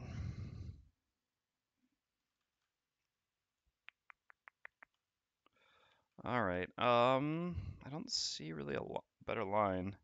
So the question is just whether using Frost Armor is correct or not. If we use it to move instead of just playing the bottom. Do these imps down here hit anything? So this one, if both of them move, no. Will both of them move before the imp goes? Yes, both of them can move before the imp goes, and probably should. So in that case, neither of these imp will hit anything. So we'll have to lose a card when the Night Demon attacks us, unless he misses. I guess by going next to him, we're doubling the chances of him missing too. But if we go here, then the Brute can't move away from getting hit by this one. But maybe that's okay as well. The Brute getting hit by one imp is alright and allows him to do 2 attacks. Yeah, I think that makes sense. Alright, I think it's safer to move with Frost Armor. Otherwise, we do use 1 charge on the Night Demon's attack, which is good, which is basically the same as the Lost card, but then the other charge is just wasted on like an attack 3, And really at attack 4 because of the poison, but it just seems wasteful. Otherwise, we don't have to lose any cards except on the Night Demon, which is the same as playing Frost Armor. So Frost Armor can theoretically save us life, but at the same time, with 7 curses in their deck and a miss, with 20 cards, we've got, 8 cards where we don't die. Maybe even more, because we're at 4 life, yeah. So 8 cards where we don't die. So accordingly, I think I'm going to do it. I'm going to move up to... Oh no, so what if I move up to here? Can the Brute make it to there? He does have boots, because then Sentient Growth could actually hit everyone. But no, that doesn't seem right. The problem is, are these imps still going to attack the Spellweaver anyway, if we go here? So yeah, we need to go here so the Brute stays in between us, yep. So he gets 1 more imp attack, which kind of sucks, but the Spellweaver stays safe, and she's the most important one to protect here. Alright, so we're going to move there at the bottom of Frost Armor. Do we want to actually Ham and a Potion Frost Armor back? I think we do, because otherwise we're going to have to, So we will use Ham and a Potion to get Frost Armor back. The reason for this is by putting it into our hand, we can actually lose it immediately if we do end up having to lose a card here. And then we'll still have 6 cards in our hand to get 3 turns. Again, if we, I mean, we're hoping that he misses, and then we don't have to lose a card.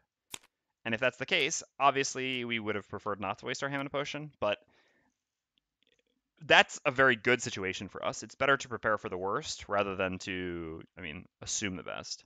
So we'll move there, and yeah, we create a new dark. It doesn't really matter. So Reviving Ether used, all the cards back, Hamana Potion, the card we moved with. Okay, Night Demon goes. So we're all going to be muddled now, annoyingly enough. All right. And so each of these are -2 on attack, so attack 6. So it's first, let's see what's initiative order. Brute is next. So it's Spellweaver, Brute, Cragheart. So Spellweaver at disadvantage. Come on, be gentle. Oh, thank God. Yeah, I mean, now we regret the Hamana Potion. I mean, we don't really regret. Now we could have not used the Hamana Potion, but this was still the safe way to do it. Thank God. That's still such a big deal. Oof. All right. Then on the Brute, +1. Oof. 7. All right. We've got 1 permanent shield, so this blocks 3 total, so we take 4. And then on the Cragheart. Alright. Curse NATO paying off. No doubt about that. So then the Night Demon's done. Then it's the Brute's turn. Should we try to kill an imp? Yes, probably. So we can even try to kill this imp and then, well, hit this imp for some more damage. It makes sense to attack this one first. We're doing ranged attacks on adjacent enemies, but we're disadvantaged anyway, so there's no reason not to, I think. Otherwise, is there any world in which we can use Hook and Chain? Bottom along with Skirmishing Maneuvers top? Not really. No, we can never really do any reasonable straight lines in this tight of a spot. All right. So, yeah, there's no way to pull anything meaningfully into this. I guess if we were here, we could actually pull this into this. That's an interesting point then. If we short rest and keep Hook and Chain, next turn after the Cragheart has moved, we can move here and pull this into this trap. That's all right then. So I guess we want to try to keep Hook and Chain. I guess that also means we don't want to damage this. Is it kind of wasteful to use the trap on this guy though? Who's 5 health? It doesn't seem like we necessarily have an easier way to use it. I guess we could wait for another one of these to come up. Not moving though, so that's not going to really be anything closer. Yeah, I think we'll keep that option open. I think that's reasonable. So in that case, I guess we can hit this and the Night Demon. We do need to kill the Night Demon. It's tagged for 8 each turn. So we'll begin by attacking Black Imp number 9. I suppose with the bottom of Skirmishing Maneuver. I don't know that it really changes anything either way. So we'll attack 3, disadvantage against the adjacent Black Imp. Alright, so we killed that one, so that's good. And then, like I said, we'll attack the Night Demon with our other attack 3. Still disadvantage because of Muddle and the Night Demon. Oh, that's a shame. That stun would have been such a big deal. We're going to use our stun powder on him for sure, but that would have been very nice. Alright, no more Muddle. And we're done. Next up is the Cragheart. Cragheart's going to use the bottom of Rocky End to move. Do we want to move further away is the question. So we can, otherwise do we want to use Hamana Potion Charge? No, we don't need Hamana Potion Charge. I don't think we need to move further away. Could move here and get this. So the Brute doesn't get poisoned. Does this change anything here? Not really, actually. That's not a bad idea then. The Brute is tankier, so him taking attacks is good, but if we can try to avoid him getting poisoned in this room, it's kind of also better, although... Is it really better to be down here than the following turn? No, I guess this one still won't get to attack, because it won't move here since this one will just stay. Yeah, that's actually kind of good. And we get a coin, which is also valuable.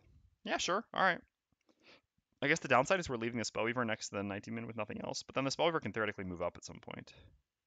We can't move to this coin because then this one will get to attack us. Alright, so let's move to here. I guess we don't need to move first. So let's use the top of Sentient Growth first. We do an attack 2, range 3, which also heals all allies in the affected area, so the heal on the Spellweaver just removes her poison. We have Muddle, which just makes us disadvantaged, but we're already disadvantaged, so we're going to attack the Night Demon, and we are going to use the stun powder on him. This gives us at least 1 free turn against them. So it's an attack 2 disadvantage on the Night Demon, which stuns. Alright, those are some -1s. So he takes 1 damage, but more significantly, he is stunned. Okay. And then we're going to, like I said, move down and grab this coin. Which doesn't increase the number of enemies that attack. No. Okay. Does the damage on us add up more? Taking 2 attack 4s, going down to around 6-ish. Yeah, it's a big deal. We're not putting the attacks on the person who has shield. So we're technically taking 2 more damage, but we're also saving some amount of life because we're not putting poison on the brute, which won't have to be healed off before he can actually be healed. And in the last turn, we can try to just have the brute be the only one who gets attacked, which might be possible. I don't know. I think it's worth trying, though. Plus, like I said, a coin. It's what we're here for. All right, so then the imps go next.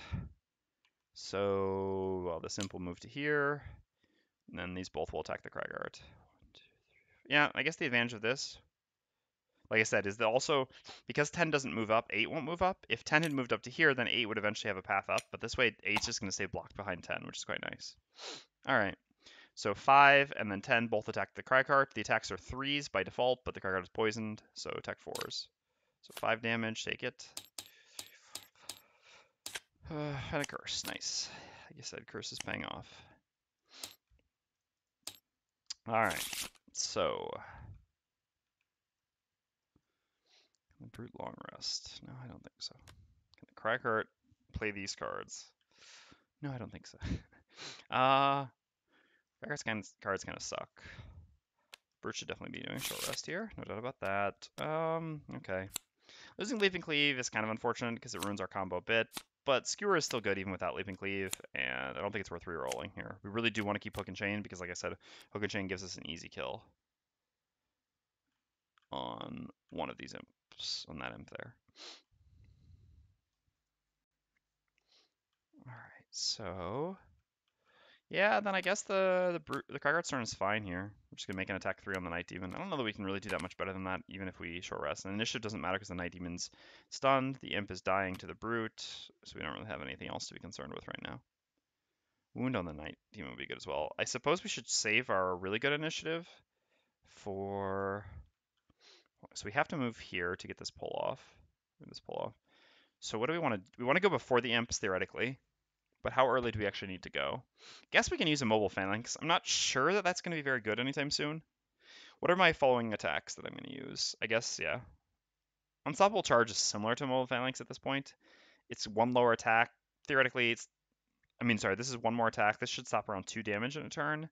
So this is slightly better, but we can actually use this for initiative now in a meaningful way. I don't want to use Selfish Retribution because I think it's really important to make sure I have that next turn for when the Night Demon can still get a turn so that I can run up and maybe finish him before he goes.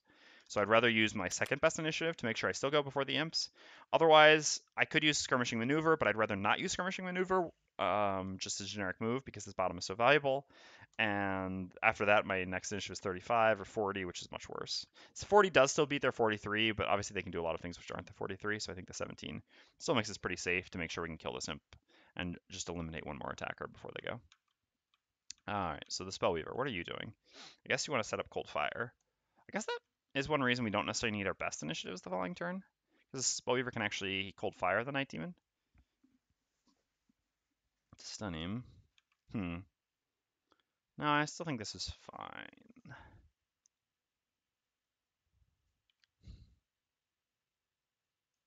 I don't feel like I'm losing much by playing Mobile Phalanx is basically the point here in this current situation.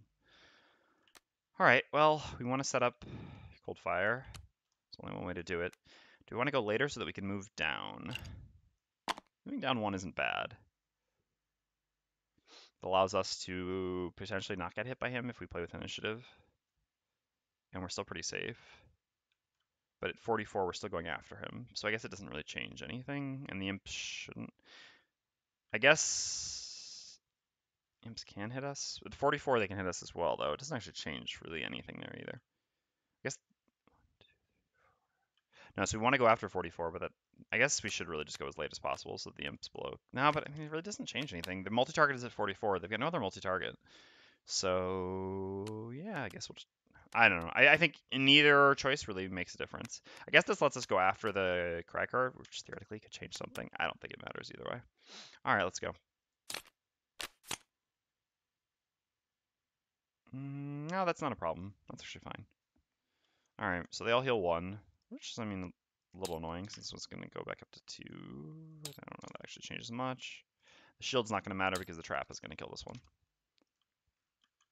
All right, Night Demon goes as well. Do anything, loses the stun. So then it's the Brute's turn. So we're going to use the bottom of Mobile Phalanx as generic move 2. We're going to go to here. And we'll use the top of Hook and Chain as attack 3, range 3, pull 2. So rare that pull actually hits traps, but this scenario is pretty well set up for them. All right, so we make attack 3 on this imp. It has 5 shields, so this attack is meaningless, but we're supposed to flip anyway. Ah, got rid of a -1. Nice. And pulling him into the trap, killing him. Could start deleting these traps. Feeling a little bit better here. Shouldn't say pretty confident because I'm still not so sure about that. But all right, so that imp is dead. Should we? Oh yeah. No, we don't have Hamina. I was going to say we should Hamina Potion in Mobile Phalanx, but we actually don't have any charges left. Only the Cragheart has Hamina Potion charges left. Can't wait to get some major Hamina Potions. Juicy. Not sure how high I would prioritize getting additional Hamina Potions, but yeah, I mean, I'm pretty happy with all the small items. I'm not even sure I would be carrying a major. I mean, I guess theoretically I would have upgraded a minor to a major at this point. All right, Cragheart's up next. Well, obviously we're attacking the Night Demon since the imps have 5 shield. So yeah, better to attack with... this was a reason to move away first. So then we could use Massive Boulder and have Earth. How much do we actually care about having Earth? I'm not sure. But it was actually better. This was a mistake. It's funny that I originally had it correctly, and it's just a 50-50 coin flip, and I still managed to get it wrong. Oh well. It's a pretty insignificant coin flip, I think. Attack 3, range 3 with Crater, targeting Elite Night Demon, so disadvantaged as usual. All right. So 5 puts him down to 6. Okay, and then the Spellweaver goes. So I guess we don't need to move away. We have Muddle, disadvantage on him, and disadvantage because we're adjacent, so we can just start with Chromatic or Engulf. Because again, we can maybe set up another element, although it's so unlikely we create an element with a disadvantage attack, but still. All right, Engulf as an attack 4, targeting the Night Demon, we have disadvantage. Oh, that hurts. If we'd gotten 4 damage here, we could have actually killed him next turn and used Cold Fire to hit the imps. We may still try to do that. All right, then we move with the bottom of a Chromatic Explosion and create ice. Doing a 1, 2 to here, I think. This way he never hits us, the imps are less threatening. And we're done. We can also 1, 2, 3. Yeah, 1, 2, 3, expand, Cold Fire both the imps while standing still and getting to do this. Pretty free, I think. So yeah, definitely doing that. All right, so our allies have to worry about dealing with this Night Demon. Well, this is why we took our good initiative, and it's interesting. Technically, Skewer and Unstoppable Charge do the same amount of damage over 1 turn, but Skewer has more protection from a miss, which is why I think I prefer it. Because, again, anytime you're attacking something where you're always disadvantaged. I'd like to long rest with the Cragheart, just because I'd get, well, I guess I wouldn't get health back, but I'd clear the poison, refresh my boots, and get to choose the card, but at the end of the day, we're not going to kill the Night Demon. If we had hit with the Spellweaver's attack, I think we could actually long rest here with the Cragheart, but since we didn't, I think... Alright, Crater is actually perfect. That's a perfect long rest. So I'm not too unhappy now, because there are no traps left in the scenario, so the point in which I really cared about Crater is past. Can't wait to do some healing. But not yet. So we've got to help finish off this Night Demon. We want to go with our earliest possible initiative. It's actually 21. We lost our 19, but it still makes sense. This, and what for an attack?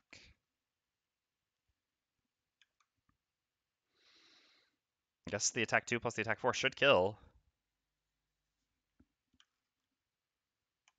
We'll have advantage, so it'll just be, yeah, I think it's fine because this gives us 2 healing on the Brood, which is the best time for us to use that, I think. We're getting, I mean, we could do an attack 3 otherwise. Really, I would have loved to have Kinetic Assault here as an attack 4. This would give us a lot of insurance while trying to kill the Night Demon, but otherwise, the best thing we're doing is an attack 3. I'm not unhappy that I didn't have the Earth here. In the end, it didn't matter at all. but then like one that also damages allies or something, and that's actually really the best. Otherwise we could have dirt tornadoed, but that doesn't seem ideal. So I think this is actually the best attack. It's just an attack 2, which again is 1 lower than Massive Boulder, but it actually heals an ally for 2 rather than hurting an ally for 1. And I mean, although I guess he doesn't actually have to go adjacent to it with Skewer. Well, it kind of does, yeah. But again, any healing we can get while we can get it is worthwhile, and we're not losing much.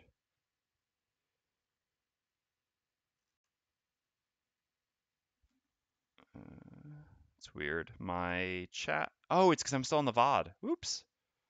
Hold on. Sorry about that. All right.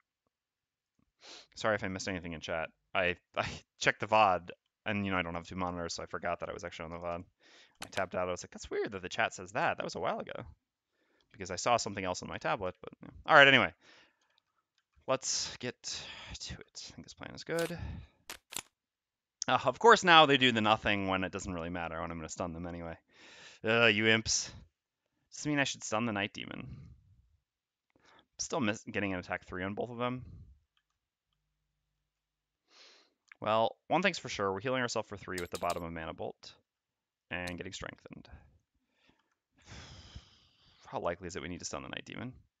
It's not unlikely. He's gonna make an attack 11? What? Yeah, alright. I think it is actually correct to stun the Night Demon here, as crazy as that is. It sucks because Coldfire here hits 2 targets, but the stun on them does nothing. I mean, it prevents both of them from being strengthened, but I really don't care about that so much. And by doing that on him, it just, even if we somehow fail to kill him, like, we should kill him. We're making an attack 4, or, well, attack 3 wound, which is 4 damage, and attack 2. But again, because of the disadvantage, you never know what can happen. We've got still 1 curse in his deck, so I prefer not to leave things to chance. So accordingly, yeah, it just makes more sense to stun him, just to be safe. It's not the most optimal play. I mean, most efficient play, but it is the safest. And here I think I can afford to be safe since they're just doing nothing anyway. All right, so we'll consume Ice and Fire and use Cold Fire to make an attack 3, targeting the Night Demon. We're advantage, or we're strengthened, so we have advantage, but always disadvantage, so it's just even. All right, creative Fire +2, so it puts him down to 1. And we're done. So then it is the Brute's turn. It's annoying that we actually have to move back to hit him with this, but so be it. Do you have our boots still? We could go skewer both of them. Oh, that'd be a nice skewer too, right? He's stunned anyway. Oh yeah, I forgot to place the stun. Huh. That is tempting. Yeah, I think that's gotta be right, actually. I mean, there is a way it goes wrong. So if we go back and skewer the Night Demon, he guaranteed 100% dies because we just put a wound on him, so even if our attack misses, it still kills him. But we can actually go down here and skewer both of these, which kills this one and wounds this one, which is pretty valuable. Just does more damage, and also puts us in the right direction rather than the wrong direction. It sucks that we have to use our boots to get 1 extra movement, but the downside then is then the Cragheart actually has to be the one to finish this, and there's possibility he can miss. But it's not even that likely that he misses. He doesn't have any additional curses in his deck. He just has the 1 regular miss, and it will be not... I mean, it won't be a disadvantaged attack because we have blunt force. So, yeah, I think this is fine. All right, let's do the bottom of Selfish Retribution. I think we forgot to gain the experience the previous time. Oh, well. Gain 1 experience. We do a move through, retaliate 2 self. We'll use our boots to get 5 movement. 1, 2, 3, 4. This way, like I said, everyone's just moving in the right direction. Gain 1 experience from using Skewer. So we get an attack 3 wound on both targets. 10 and then 8 in that order. Alright, the front one's dead. Even overall. So 4 damage here, puts him down to 7. We're gonna get muddled, but we've made disadvantage attacks almost the entire scenario. We don't really carry that much. At 2 health, so like I said, it dies. Okay. And we're done. So then it's the Brute's turn, Cragheart's turn, just blunt force, brute force, whatever. So we gain 1 experience and strengthen ourselves for 2 rounds. We're gonna move to this coin. I guess, are we gonna maybe pick up all the coins?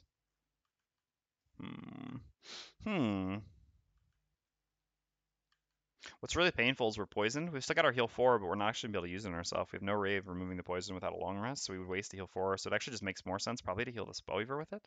Although then we're actually kind of overhealing for 1 as well. Ugh. Guess she'll long rest. That's painful. Just have no other healing. Fortunately, we can never hit our stuff with sentient growth. Point is, do we have enough time to pick up all the coins on the Cragheart? Well, what are we doing next turn?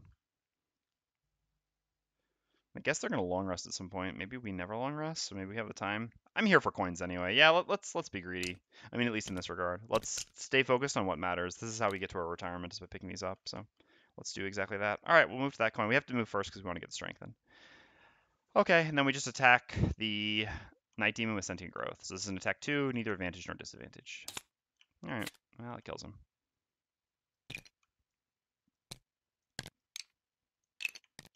That coin we will not be getting. Okay, and we're done. Then the Imp goes, takes 1 damage from its wound, going down to 6, and muddles the Brute. Why do I call them the wrong names every time? And that's the end of the round. All right.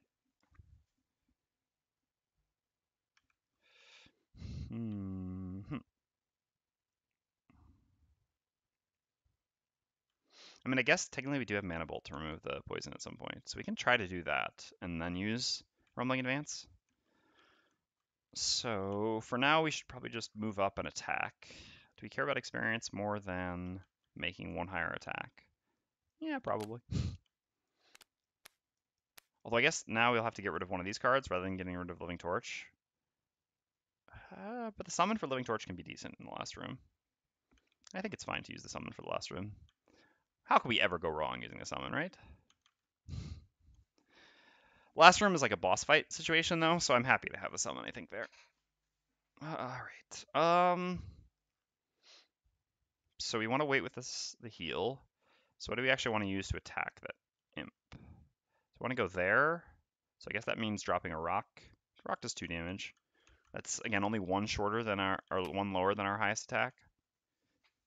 So I think that's fine. We want to do a small movement here because we'll do big movement in the future. Well, we have only a reasonable movement. Yeah, I guess like Dirt Tornado was pretty small. Oh, but this is really late. I guess we can just use this. We have so many movement things that it's not really a big deal that we lose. I guess this is actually earlier initiative, so maybe this makes the most sense. Although it still doesn't matter because we have to synchronize with when the Brute goes, right? All right. Speaking of when the Brute goes, this again for earlier initiative. This beats their 37, and this is our biggest attack. So this way we do 2 damage plus theoretically 5, and the wound should definitely die. I mean, this should kill him by itself, but this is just insurance, and it gives us 1 experience, so why not? Spellweaver will also be doing some extra damage. Yeah, overall looks fine. Alright, let's do it. 76. So Spellweaver goes first. We're going to use the bottom of Flashing Burst. This is generic move 4. Do we want to go into the coin? I guess the Cragheart's going to get this one, but then he can move to this one the following turn. We do want the Cragheart to get coins more than us. Although, how many coins does he... Alright, so let's see. What difficulty are we on? We're on 7, which is 6. So coins are worth 5. So right now he has 25 gold. How much gold do we need to get? We need to get around 60 or like 55 gold, right? Yeah, he does need all the coins he can get still. So I guess, although there's going to be this coin afterwards, so you can just move on to that spot. So sure, we're gonna make, it's gonna lose our advantage on this attack, but our attack matters so little here. So we'll move to there. And our money is not as important as the Cragheart's, but the second most important by a significant margin. So we'll move there. We'll consume, I guess, the fire, sure, just to be cooler. Gain 1 experience, and we get to make an attack 3, neither advantage nor disadvantage because we have strengthen. All right. So 5 damage. So this is actually down to 1. So it is always dead. And our strengthen is gone. And there is a new fire. Not that this should matter. Okay. So then next up is the Cragheart. We don't even need to place the rocks anymore, but it does give us experience, so why not? Gain 1 experience. I'm not sure if we'll ever get another level. I actually think it's not very likely, but no reason to not do it.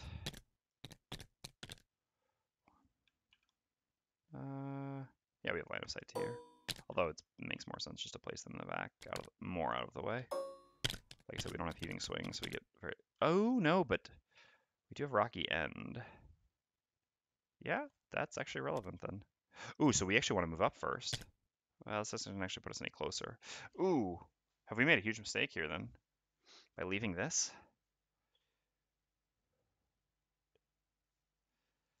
Ah, we have. I forgot about setting up Rocky End. Did I just place, whatever. I think I just placed both of those up there. Right, yeah. Yeah. Here's not any closer. Yeah, we actually should have saved Rock Slide in the end. All right, never mind. So I've got a plan. We're gonna Hammer to Potion it. Lose 1 experience. Oops, just 1, not 2. No Earth, we didn't create it. So let's get rid of these 3 obstacles because he's gonna die to his wound now in the end, no matter what. So we don't actually need this turn, and we need to Hammer because we have an odd number of cards in our hand, so we'll get 1 extra turn, which I think is worth it, especially because it'll actually allow us again to get some obstacles closer to the room we're going into, which will help with our biggest attack. So in the end, we'll just use the generic top on Rocky Slide, Rocky Slide, because I was saying Rocky End, and we'll just move here with our generic move on bottom. And so we'll use our last Hammer charge to get back Rock Slide. So we didn't use it. All right. So then the Brute goes. Interesting. Guess we gain 1 experience by making the bottom attack. We can't really move anyway, since Spellweaver blocked us. So we'll gain 1 experience and make an attack 3 on the Imp. I guess those are blesses. Oof. Was a reason for maybe not attacking there. But it was 1 experience, so. Okay. So we're done, and the Imps are eliminated. So let's long rest on both of our other people. Healing, items, etc. Gives us a lot back. And the Cragheart's just going to keep rumbling on. So we're going to do this soon, but not immediately. We do need to move to here. And we want to kind of place like obstacles here, here, and here. Yes. And by going here, then the Spellweaver next turn can use the bottom Mana Bolt to heal us, to remove the poisons, and then we can heal ourselves with Rumbling Advance. All right, that looks good. Oh, Brute was muddled. You're right. My bad. All right. Good catch. There we go. All right. So we want to save this. We need to use a move which is bigger than that. So what is there 1 card we want to potentially save when we enter the room? Probably we'd like to use Rock Slide when we enter the room, but that's not really what's going to work here. I guess then that card would probably be like Massive Boulder plus this move, I suppose. So we use Rocky End plus Rock Slide here, then these 2 the next turn. Yeah, that works. Oops, this and this.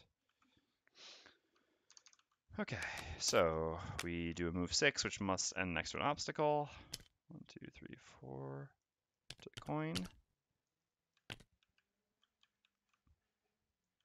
And then we use the top of Rock Slide, gaining 1 experience and creating Earth. So now we place our 3 obstacles. Place them more. I mean, we always want these 2, that's obvious. And then the 3rd one should be here.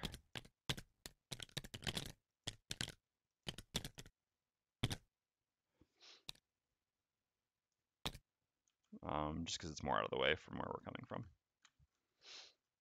All right, and then that's the round. So heal 2 here, refresh these items.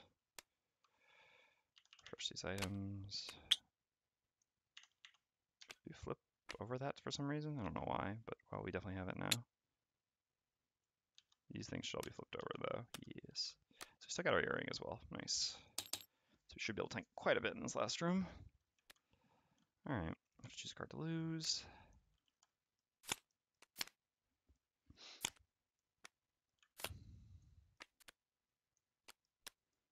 I suppose it's kind of 2 choices here. It's either Selfish Retribution or Skewer. I guess there's also an argument to be made for Fatal Advance, but I think Skewer makes the most sense. So the goal is, I mean, we don't actually know anything yet, but we know that the goal is to destroy the rock column, so it's going to be like a boss fight-esque thing. So usually we're going to try to focus on the boss. accordingly. Skewer, I mean, obstacles are immune to conditions. We can't wound the rock, and we don't have wind anymore to make Skewer bigger, so Skewer is a little bit underwhelming when attacking something like that. Whereas Selfish Retribution at least gives us good initiative and can theoretically give us some nice, nice retaliate. We can set up a turn where we have, 3 retaliate, 2 shield. If we do want to kill things other than the obstacle, I'd rather have Fatal Advance, which is a consideration as well for something to lose. Okay, so we want to do healing, but after the Spellweaver. Spellweaver, with her long rest, also gets to choose a card to lose.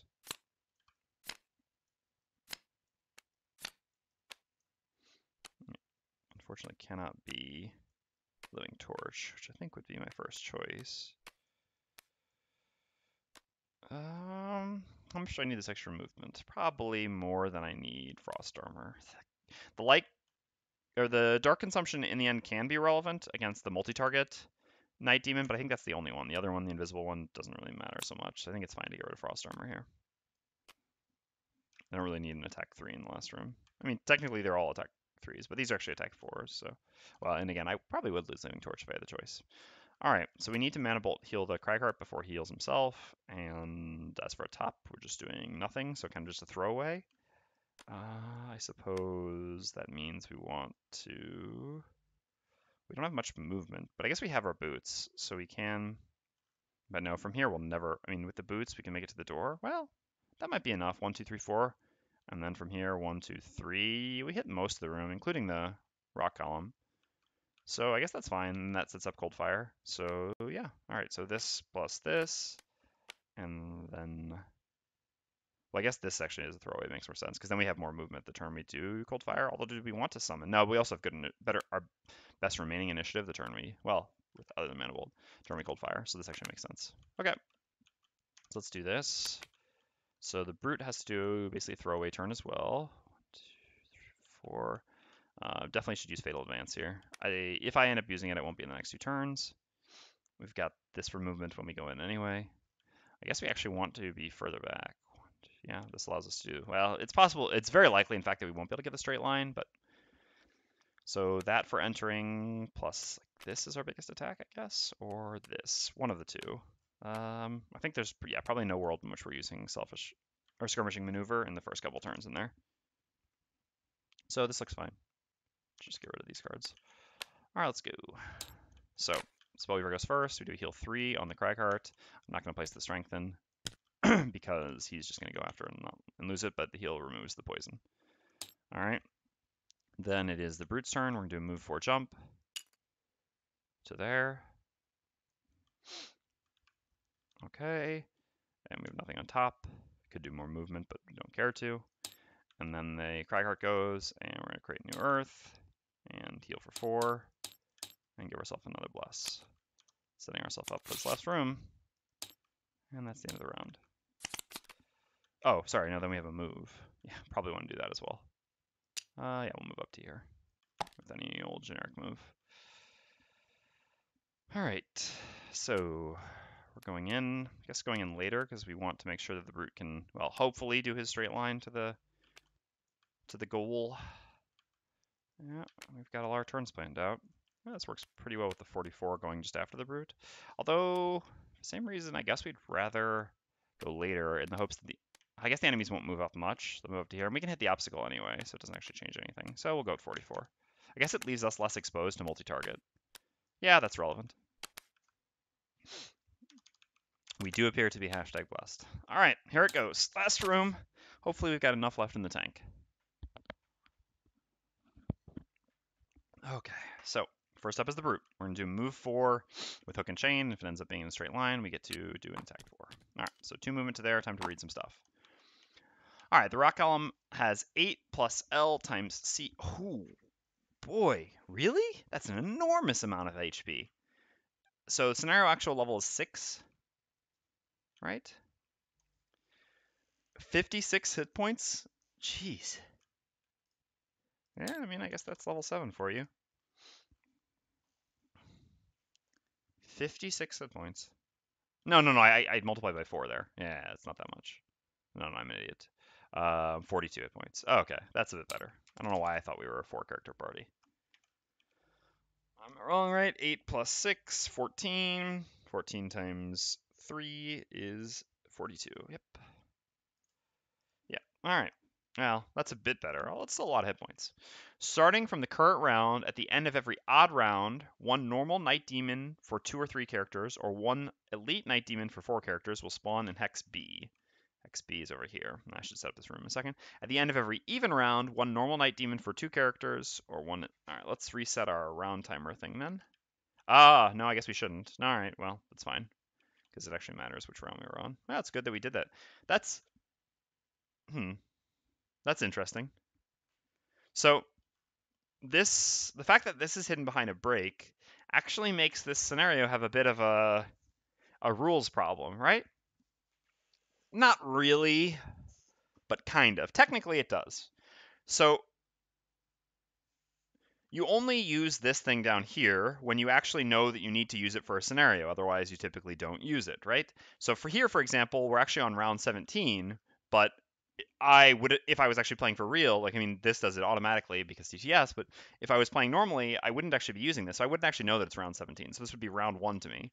I guess argument could be that round 1 just starts when you see this, which is fair. But so basically the point is this will always start at odd because you would never know that you would need this. Whereas in reality, this actually, I mean, it ends up being an odd round for us. So, but it actually couldn't have ended up being an even round, which would actually change it if we'd used this from the beginning. I guess technically you're not supposed to, but it just means that the actual round in the scenario isn't the same, but I suppose you could just argue that the round tracker. And 1 when the door opened, yeah. I mean, it makes sense that this, I mean, that is actually, it's the only way you can actually do it because there's no way you were supposed to know. I guess some people might use this anyway without knowing. But, well, let's just, to make this easier now, let's just put it here since we're on an odd round anyway. In the end, we can just put it on 1. It doesn't matter if it's 1 or 17. Okay, so, and at the end of every even round, one normal night, so it'll be elite at even. So we're fortunate that we started at an odd round, actually. Okay, so let's actually set up what's in the room. So we've got the chest down here, which we do want to grab at some point. I don't remember what's in it. So, hold on. Odd rounds are in the bottom, and even rounds are here. So it'll be here at the end of this round. All right, we've got 2 Night Demons there. Both regulars. And we've got 2 Deep Terrors. I think when I've played this scenario before, we've actually tried to kill most of the stuff, or some of the stuff in the last room. I think my normal strategy for this scenario is usually we go to one side and we fight. No, but it's just not really possible. I don't know what we normally do. It's interesting though. It's very risky just leaving deep terrors because they can be quite threatening. I mean, their attacks are quite serious. Usually they're not too difficult to play against because you just dance around where they can actually hit. But if you just focus on this, you can really get quite crushed. Still don't think, with one enemy spawning per turn, it's impossible to actually keep all the enemies gone. It's not actually technically true. Well, it is actually at this difficulty level. 15 health per enemy, and our advantage is AoE, so it's not, yeah. Well, anyway. Let's see what they're up to. Just not the summoning this turn. Alright, straight lines is great. That's actually the best possible flip. That's very fortunate. And if you don't believe me that TTS is broken, in terms of modifier flips sometime, or ability deck flips, this is the, what, 5th or 6th time we've seen this scenario, and we've only seen a total of 2 other cards. There are 2 of these, but still. Scoundrel Smoke Bomb worked out with it 2 times in our campaign was the scenario. Nice. I don't think I've ever gotten the Scoundrel's Smoke Bomb with it 2 times, but I still get pretty high numbers regardless. And what are you doing? I guess that's, no, that's actually fine. Yeah, because they only hit the Brood anyway. Alright, no, that's fine. That's fine. The model is, I guess, a little bit annoying because it matters how much damage we do to this, but yeah, it could be worse. Okay. So we finish our 2 more movement. 1, 2 to here. Should we be using the axe for anything? I mean, I guess technically we will use the axe just to hit one of these at one point. There's no reason not to because we're never using the, I mean, all right, our party just naturally does a lot of AoE damage, whether it's Massive Boulder hitting these, whether it's Cold Fire, which is also going to hit them. In general, we just do AoE damage without even trying. Like, Spellweaver can't do better than Cold Fire a lot of times. So there's no reason not to use the axe just to get 5 damage, because maybe in the end it kills one of them, and there's no other use it's going to have this scenario. But first, this is a 4. Better to use the axe on a 5. So first we get an attack 4. We will attack the rock column. Got a lot of blesses still in our deck, so let's see them. All right, well, +1 is fine. So 5 damage puts us down to 37. And then we're going to use the top of Unstoppable Charge as an attack 5. Like I said, we will use the axe here. So we'll attack.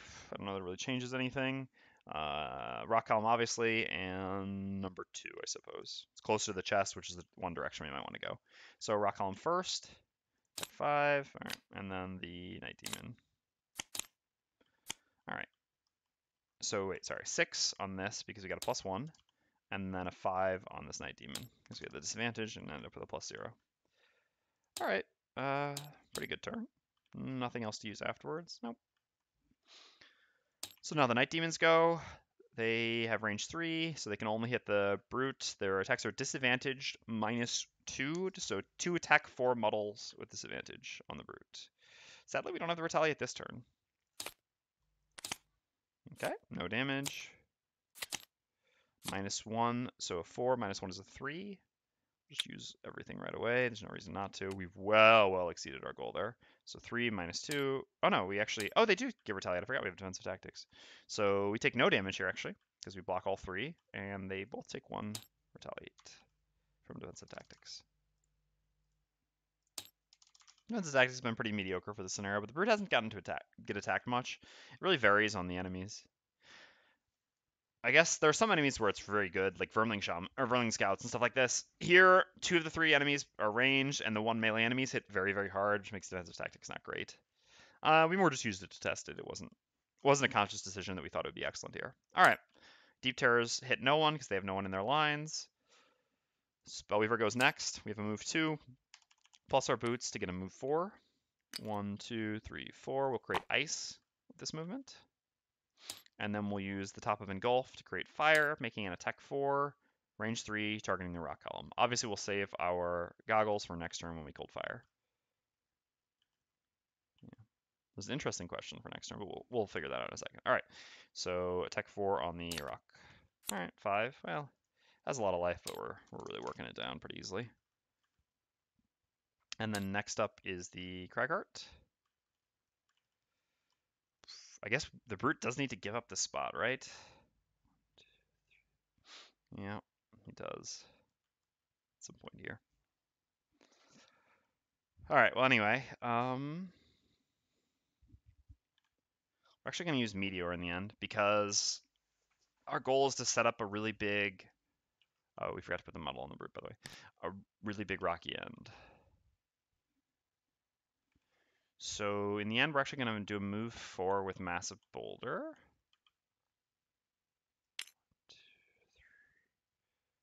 Oh no, if we get the chest, we can't. God, Meteor is so bad, right? The fact that you have to be in range of all the hexes, that's so silly.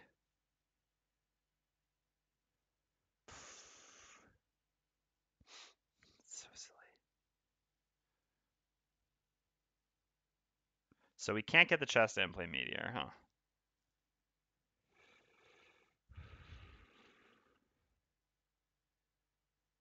Well, we can play it like really crappily, but it makes sense to we really want to put it here. I guess the Spellweaver can get the chest. We just use the 26, we won't short rest then. That's fine. All right, so we'll actually move to here with Massive Boulder. This way we can place the rock there. I mean, all right, I understand mechanically why it is that way because of the fact that normally you can only place things, like for example, with Rock Slide, you have to have line of sight where you place all the obstacles, but so it's consistent, but balance-wise, it's a bit weird for a card which is already not very good. All right, we will use Meteor though. So we gain 2 experience, we create an Earth, and we create 1 3-hex triangular obstacle in MC hexes within range 3. Well, I guess this will also, well, not really slow him down. And then we perform an attack 4 immobilize, targeting all enemies adjacent to the obstacle. Immobilize is as irrelevant as always, but here's what it is. All right, we'll do obstacle, Deep Terror, and then Night Demon. So obstacle first as an attack 4. All right, 5 damage. Then Deep Terror, 4 damage. And then Night Demon disadvantaged. Yeah. Well, that was a fine time to be disadvantaged. We did that in the correct order at least. I guess it didn't change much. No, it actually would have been better to do him second because then we would have gotten the +2 here. Oh well, I don't really care about that thing's health either. All right, so that's lost. And that's the end of the round. So we really only lost 2 cards? No, we had to have lost something else and we just... No, we have only lost 2 cards. All right. Man, just swimming in longevity. Is that possible? Was it around 18? No. Did we forget to lose a card that we lost at some point then? Or was 17 not correct and we just forgot to reset it when we started today?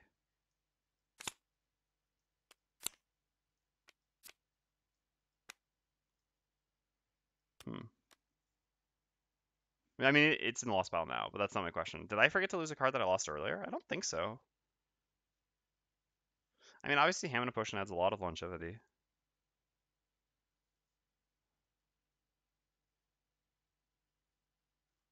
Oh, so we have to do a short rest now. But yeah, no, so this will be another lost card. Okay, never mind, it's good. We're good. All right, so I'm just trying to think. What I wanted to look at was Rocky End. Oh, it's range 2. I thought it was range... I thought it would get up to range 4, so it's actually never quite as good. If we go here, 1, 2, 3, so we break 5 rocks. I mean, 5 hexes total, which gives us an attack 10. Better to use 1 turn of Rock Slide, I think. All right, so we really want to keep Rock Slide, Brute Force, Blunt Force, and Rocky End.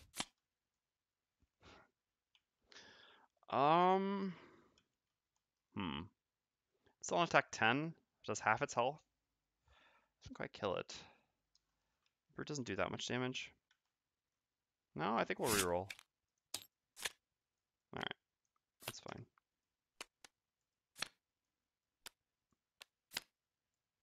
We've also got to create the Night Demon. So it was odd first, so the Night Demon is regular.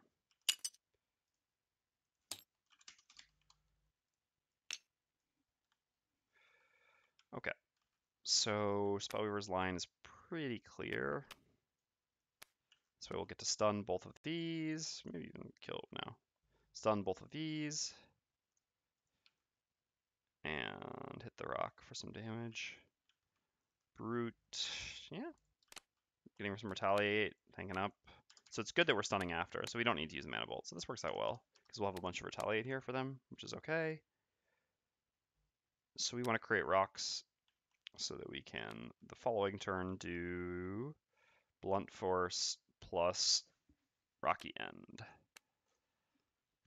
So while creating rocks, what do we want to do? We probably want that to be us or the Spellweaver who gets the chest. Either one can get the chest. I guess Rumbling Advance here does 1 direct damage to both of them, so that's also an option. So let's just play that. We're not going to have many turns left anyway. I'm doing this at 29, I think is fine. All right, let's go.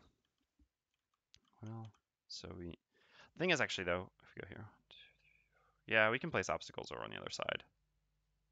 That works, because we need them to all be within range 3 of there, but that's fine. This works. All right, let's do it. Attack target all just enemies, and then wound attack, and these things going at 22, which is fine. Okay, so Brutes first. We're going to do the top of a mobile phalanx, doing an attack 4, shield oneself, targeting the rock. We're muddled, so it's a disadvantaged attack. So 5 damage, down to 16. And we have an additional shield 1, and we're going to use Selfish Retribution. We kind of want to, I mean, I guess this is immobilized, so if we move away from it. Yeah, I mean, well, at the same time, we wouldn't mind them dropping coins, because then the Cragheart can actually get money. They go before the Cragheart, so the Cragheart can move up and damage them. Oh no, we don't actually want to move next to the Deep Terror in the end. But then the Cragheart can actually just move in between the two of them, which does 1 damage. We will be missing out on some Retaliate, but I think that's probably still worth it if we go here. This also allows the Cragheart to guaranteed get in position, which I guess there's some value to.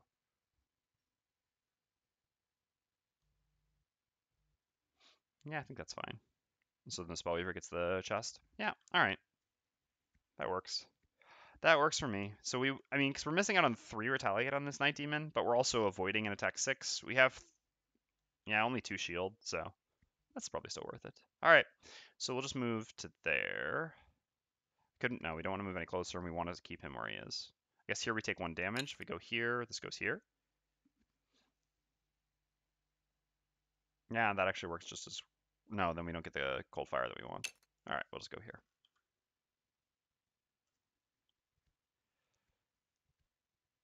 Yeah.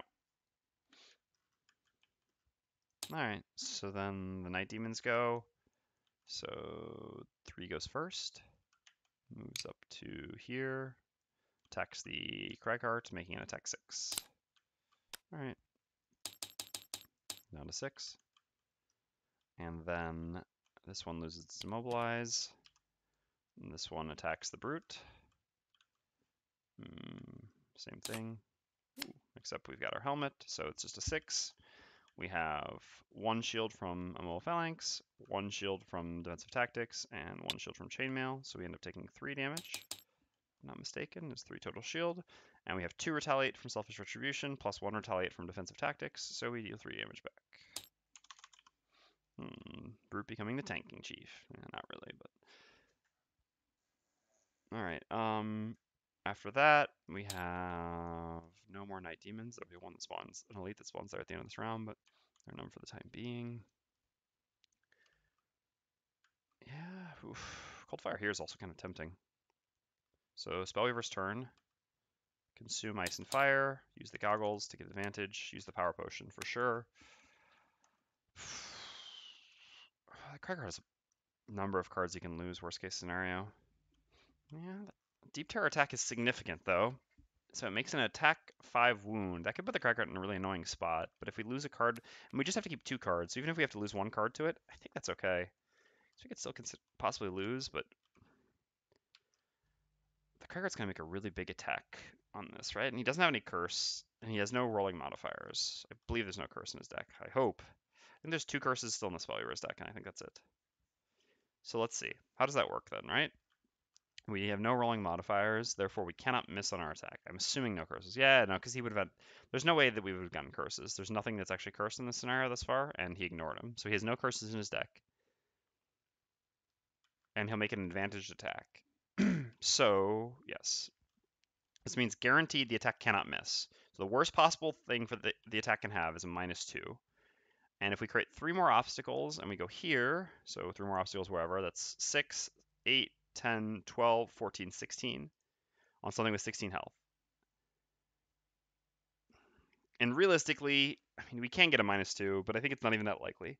So yeah, I think it is actually better to stun these 3 things, just so that the Cragheart doesn't take an attack, because he's basically our closer for this scenario, rather than hitting the rock column. We are missing out on attacking the rock column, but we're preventing an attack this turn on the person who's going to deal the most damage to the rock column. So accordingly, I think that's more valuable. Reduces the risk of the Cragheart dying somehow, which is still very unlikely, but I guess theoretically possible. All right, so we'll hit 2, 3, and 7 in that order. So we use the goggles to gain advantage, so this will be regular, regular, and then advantage on 7. So 2, 3, and 7. So regular, so 3 because we used our potion, regular, 5 because we used our potion, and then advantage. 5. So that kills this, I believe, yes.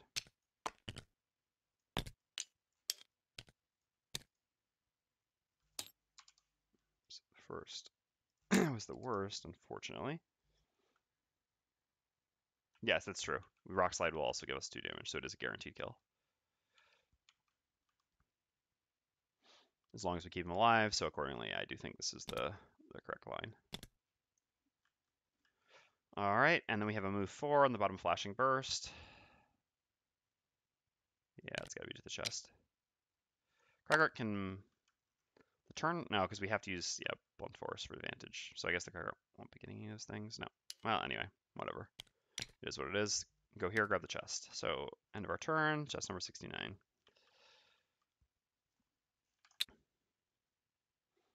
Robes of Summoning. So it's like 20 gold, right? Maybe not even that much. Yeah, I think it is 20 gold. 20 gold that we gain is what I mean. All right, pretty garbage item.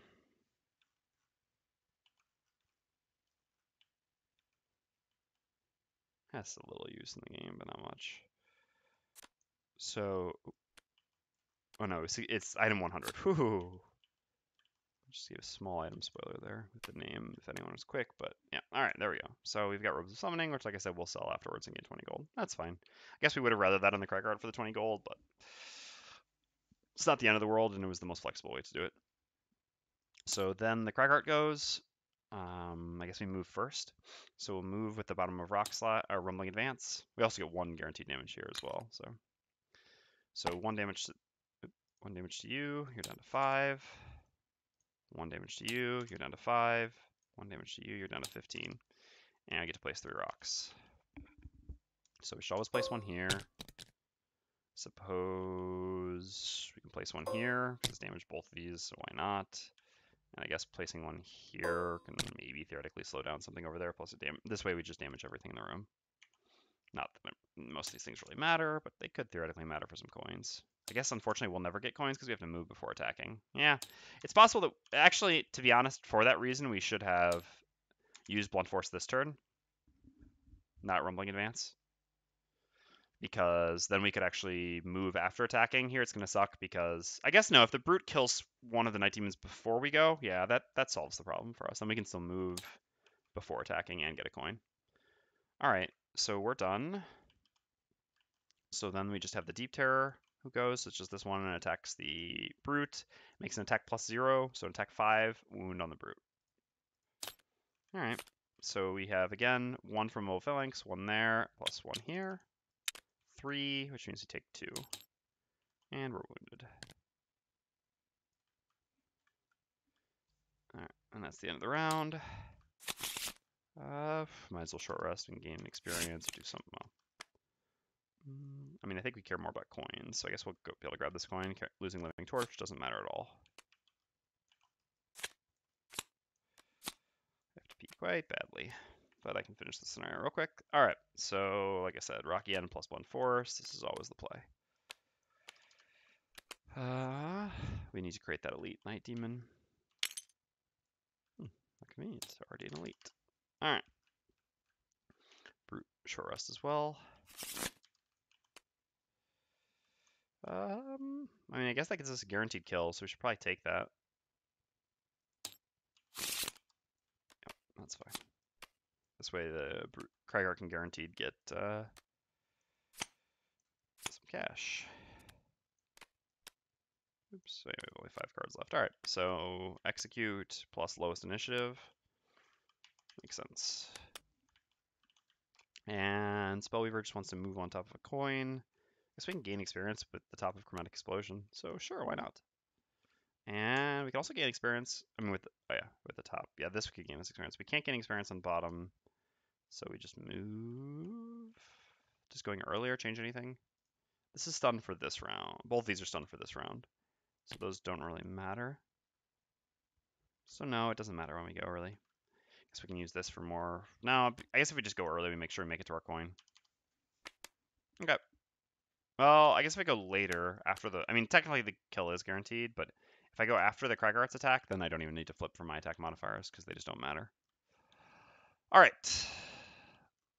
Ah, but the Brute's not going to get a coin, but I don't care about money on the Brute. Alright. This looks good. Let's go.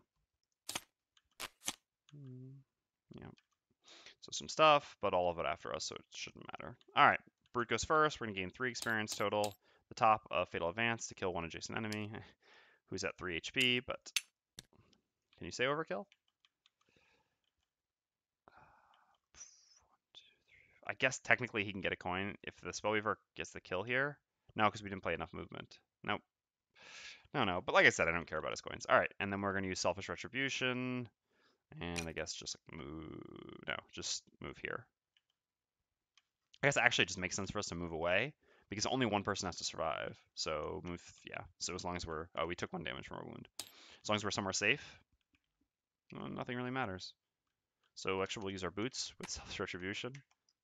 1, 2, 3, 4, 5. Hold on 1 second, I have to blow my nose.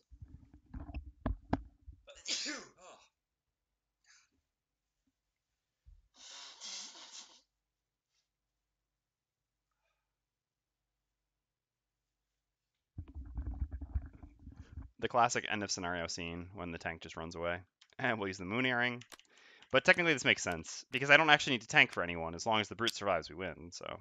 And then I'll use the Boots Striding, once again, to go 2 more. Run away!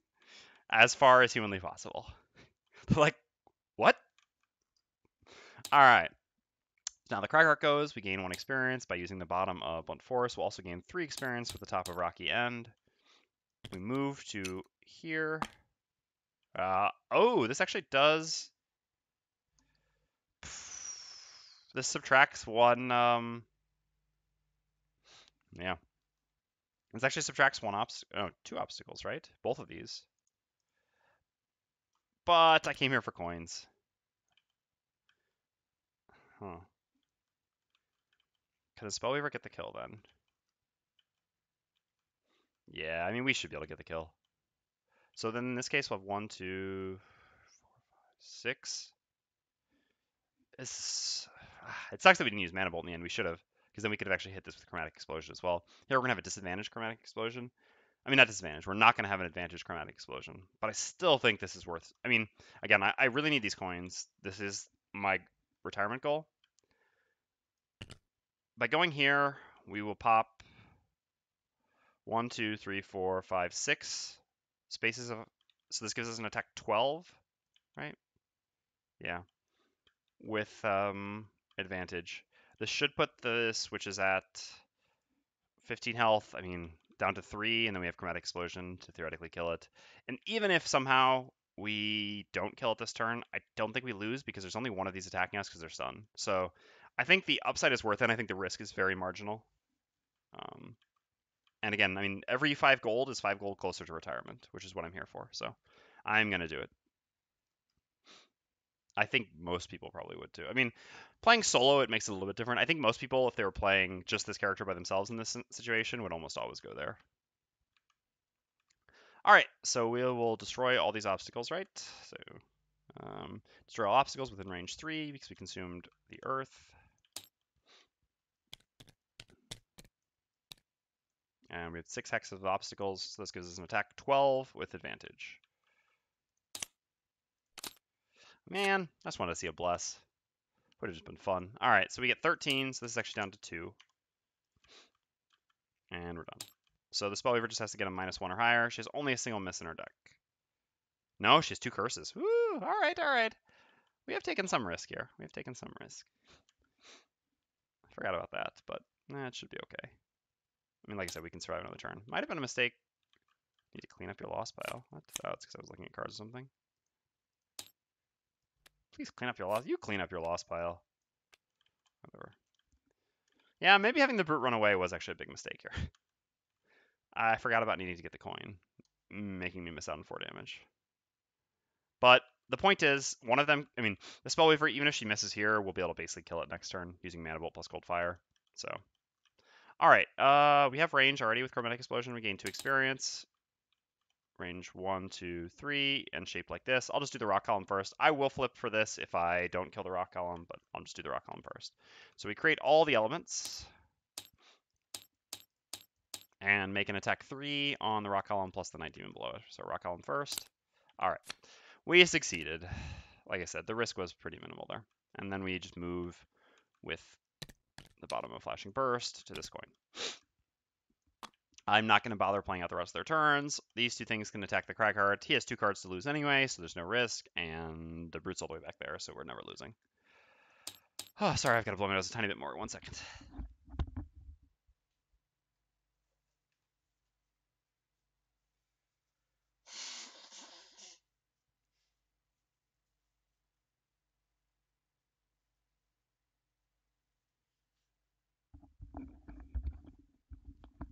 All right, I'm back. It sucks that the Spellweaver didn't get her battle goal. Her next perk is quite nice, the +1 curse. I'll get a fair amount. Whereas the Brute got his battle goal, but his next perk kind of sucks, right? Yeah, nothing very good. All right, so we successfully completed it. What do we get? Unlock a bunch of things and global achievement artifact cleansed. All right, let's find that global achievement. Oops, no, here.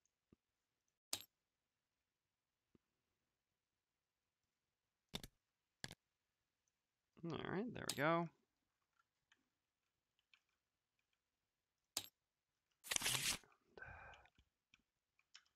So yeah, the brute was the only one who successfully completed a battle goal.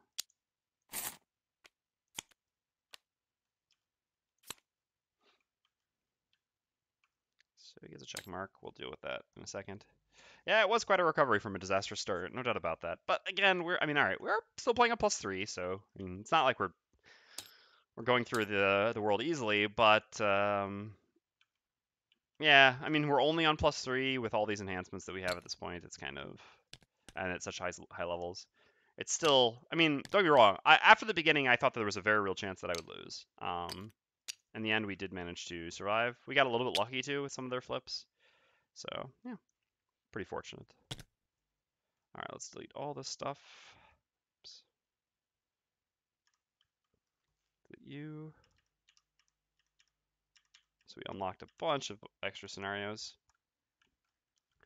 And which I'll do it. Oh, I should do this first. Otherwise, I always forget this. And then I'm missing a bunch of scenarios on the map, and I wonder where they went, etc. We can delete one of these. Just bring the other one over here. Oh no. Oh God. All right. Hold on one second. That was rather silly. You get out of here, Envelope X. So let's see. First up, we have 37 Doom Trench. Ah, we've unlocked my favorite scenario in the game, the Slave Pens. Why is this 37? I don't understand this stuff sometimes. The coding with the numbers and the things. All right, well, anyway, that goes there. So I guess we gotta go Doom Trench. And up here, we've got Drake Nest, I know, which is also over here. Not there. And what's the one other one? Treacherous Divide. Which I think, oh yeah, it's up in the mountains, right? Yes.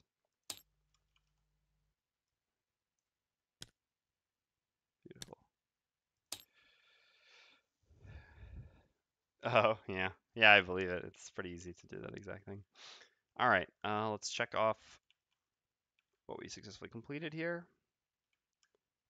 Which scenario are we doing? Oh, yeah. Which was in Gloomhaven. Plane of Night. Nice. All right, let's do our... Oh, no. No. Oh, really trying to control me there. All right, let's do our actual rewards now. So the Brute gained 5 gold, which is fine. It's more than we need. Can keep donating. And 14 experience, plus we gain 16 experience because the actual level is 6, so 30 experience. 65. Okay. So we would need to gain more than that. 14 is already a lot. We would have to gain more than that to get a level off the next scenario. I'm not sure that's so likely. All right, same thing here. We gain 30. So here we could actually get it with 30 if we get this exact same amount. So that's nice. We gain 25, 30, 40 gold.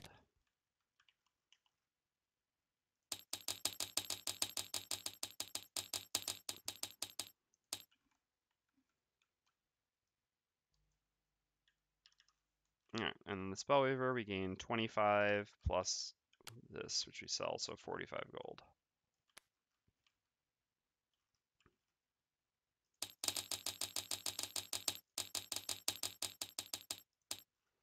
All right, and experience, as usual, we gain nothing. 6, so we gain 22 experience. This, yeah?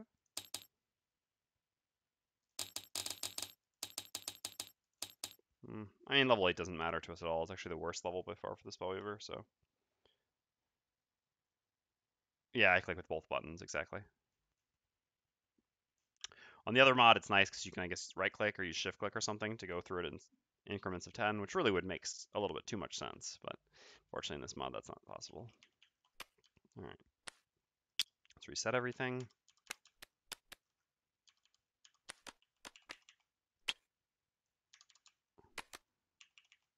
Oh, sorry. I should have mentioned this earlier, but I'll take this opportunity now. So I'm going to post a poll in chat right now. I guess there's less people here than before, but I mean, well, it is what it is. So I'm just going to share this. I'll share this again before the end of the night. So this poll is for what we're going to do tomorrow. So Themris would like to do some custom class testing tomorrow. I'm impartial, so it's really up to what all of you would like. Would you like us to do custom class testing tomorrow or normal campaign tomorrow? It's going to come down to whatever you prefer. Because normally I would do custom class testing with Themris on the weekends, but for Themris here, it's going to be easier to do it during the week. I'm not sure how viable my weekend will be either. Oh, there was actually one curse on each, so it was a little bit less risky than I thought.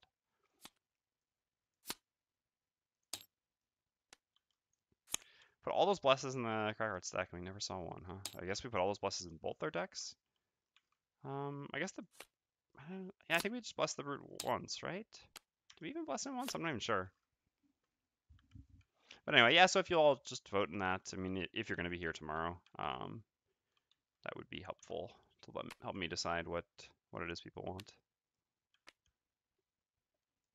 Whether they prefer to see custom class testing, well, I doubt everyone prefers, but whether they're happy to see one more day of custom class testing this week, or within 7 days, or whether they prefer to just see the campaign progressing. All right,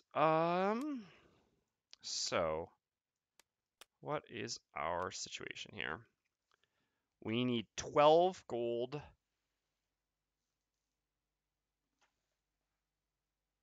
Yeah, I know he donated as well. That's why he had 2, but I was wondering if he had more. That's why I don't remember if we blessed him once or not. I'm not sure. Yeah, I think we did, because he did draw 1 bless, yes. So we blessed him once, he drew 1 bless, and then the Cragheart drew none. All right, so we need 12 gold, so we would have to pick up 3 coins if we do a scenario to end everything here. Well, unfortunately, the scenario we want to end everything doesn't actually... Yeah, oh yeah, good call. We should finish this perk. All right, so it's actually kind of interesting. I think the remaining perks for the Brute are pretty bad. That being said, I think this perk is probably better than it normally is. So, all right, don't get me wrong. This add 1 target perk on some classes in the game is extremely, extremely good. On the Brute, who is primarily melee, it is much worse. The shield perk is also quite bad. Both of these are better now than they normally are, however. Because we have Selfish Retribution now, and we'll often do the Selfish Retribution Mole Phalanx turn, there is the possibility of this actually coming up and being relevant sometimes. But it's so, I mean, it has to come up with that, and otherwise, and it usually won't, so it's just so random. This, however, because we've been playing with a Spellweaver plus Cragheart party, we have gone more towards range. I mean, we have more ranged attacks than a Brute normally would have, which means there is a greater chance of actually getting an additional target with this. So I think this is probably better. I mean, normally this is definitely better than this. Although that's just because this isn't very good. I mean, neither of these are very good for the Brute, but I think this is a little bit better. I think it's pretty close. But yeah, I think we'll take the add 1 target just based on the number of ranged attacks we've taken. Obviously, no consideration for either of these. We don't have strengthen, but those. I mean, so I would take these because we don't have sources of strengthen, but oops, I'm far from actually wanting them. All right. So we got an add 1 target. Let's get everyone's cards back up here. So I guess we need to do a city event first, and then that might help inform our decision as well. What did we just disappeared a card? Oh no, it was there. Never mind. I'm just derping. All right, let's do our city event real quick, and then it will help inform our decision. Oh, I think I know what we will end up doing here. All right. So city event. So I need to change this for just 1 second. Ooh, nice. Beautiful. That is great. Yep, I knew exactly what that was. That is so good. We gain 1 prosperity. That's what we've been hoping for. All right. That means it's time. It is time to end it all. Man, we're going to go late tonight because this next scenario we do is a doozy. We're going to do scenario 11. We're going to work for Jexera. As someone pointed out, I've never actually worked for Jexera before. So first of all, this will be interesting because it'll give me the opportunity to do some things that I haven't normally done. And as was pointed out, at least Jexera pays. Everyone else is just a free weight, a freeloader, expecting you to work for free. So we're going to do scenario 11 next, which is going to set up retirement. The downside of doing 11 rather than 12 is we won't get to kill cultists or bandits. I mean, there are no bandits. We won't get to kill a cultist, which means the Spellweaver won't be able to retire at the same time. But this is going to satisfy the boss scenario requirement, and it's going to satisfy the Cragheart getting money requirement.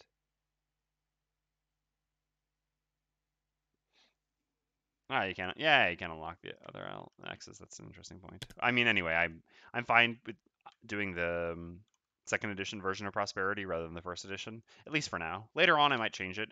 Actually, I think that's how it should have been changed in the end. I think earlier on, I mean, when we first played, I did feel that the Prosperity progression was a little bit slow going for new players, like at the early levels. But I definitely prefer to have. I don't like so much the shorter prosperity progression at higher levels because I think prosperity progression at higher levels is kind of a shame. But yes, it is going to be time for NPC battle. Exactly. All right, I'm gonna have to go to the bathroom and do all those other things as usual when setting up in between scenarios. So I'll just change the title and I'll cut the recording because we will be doing scenario 11 next.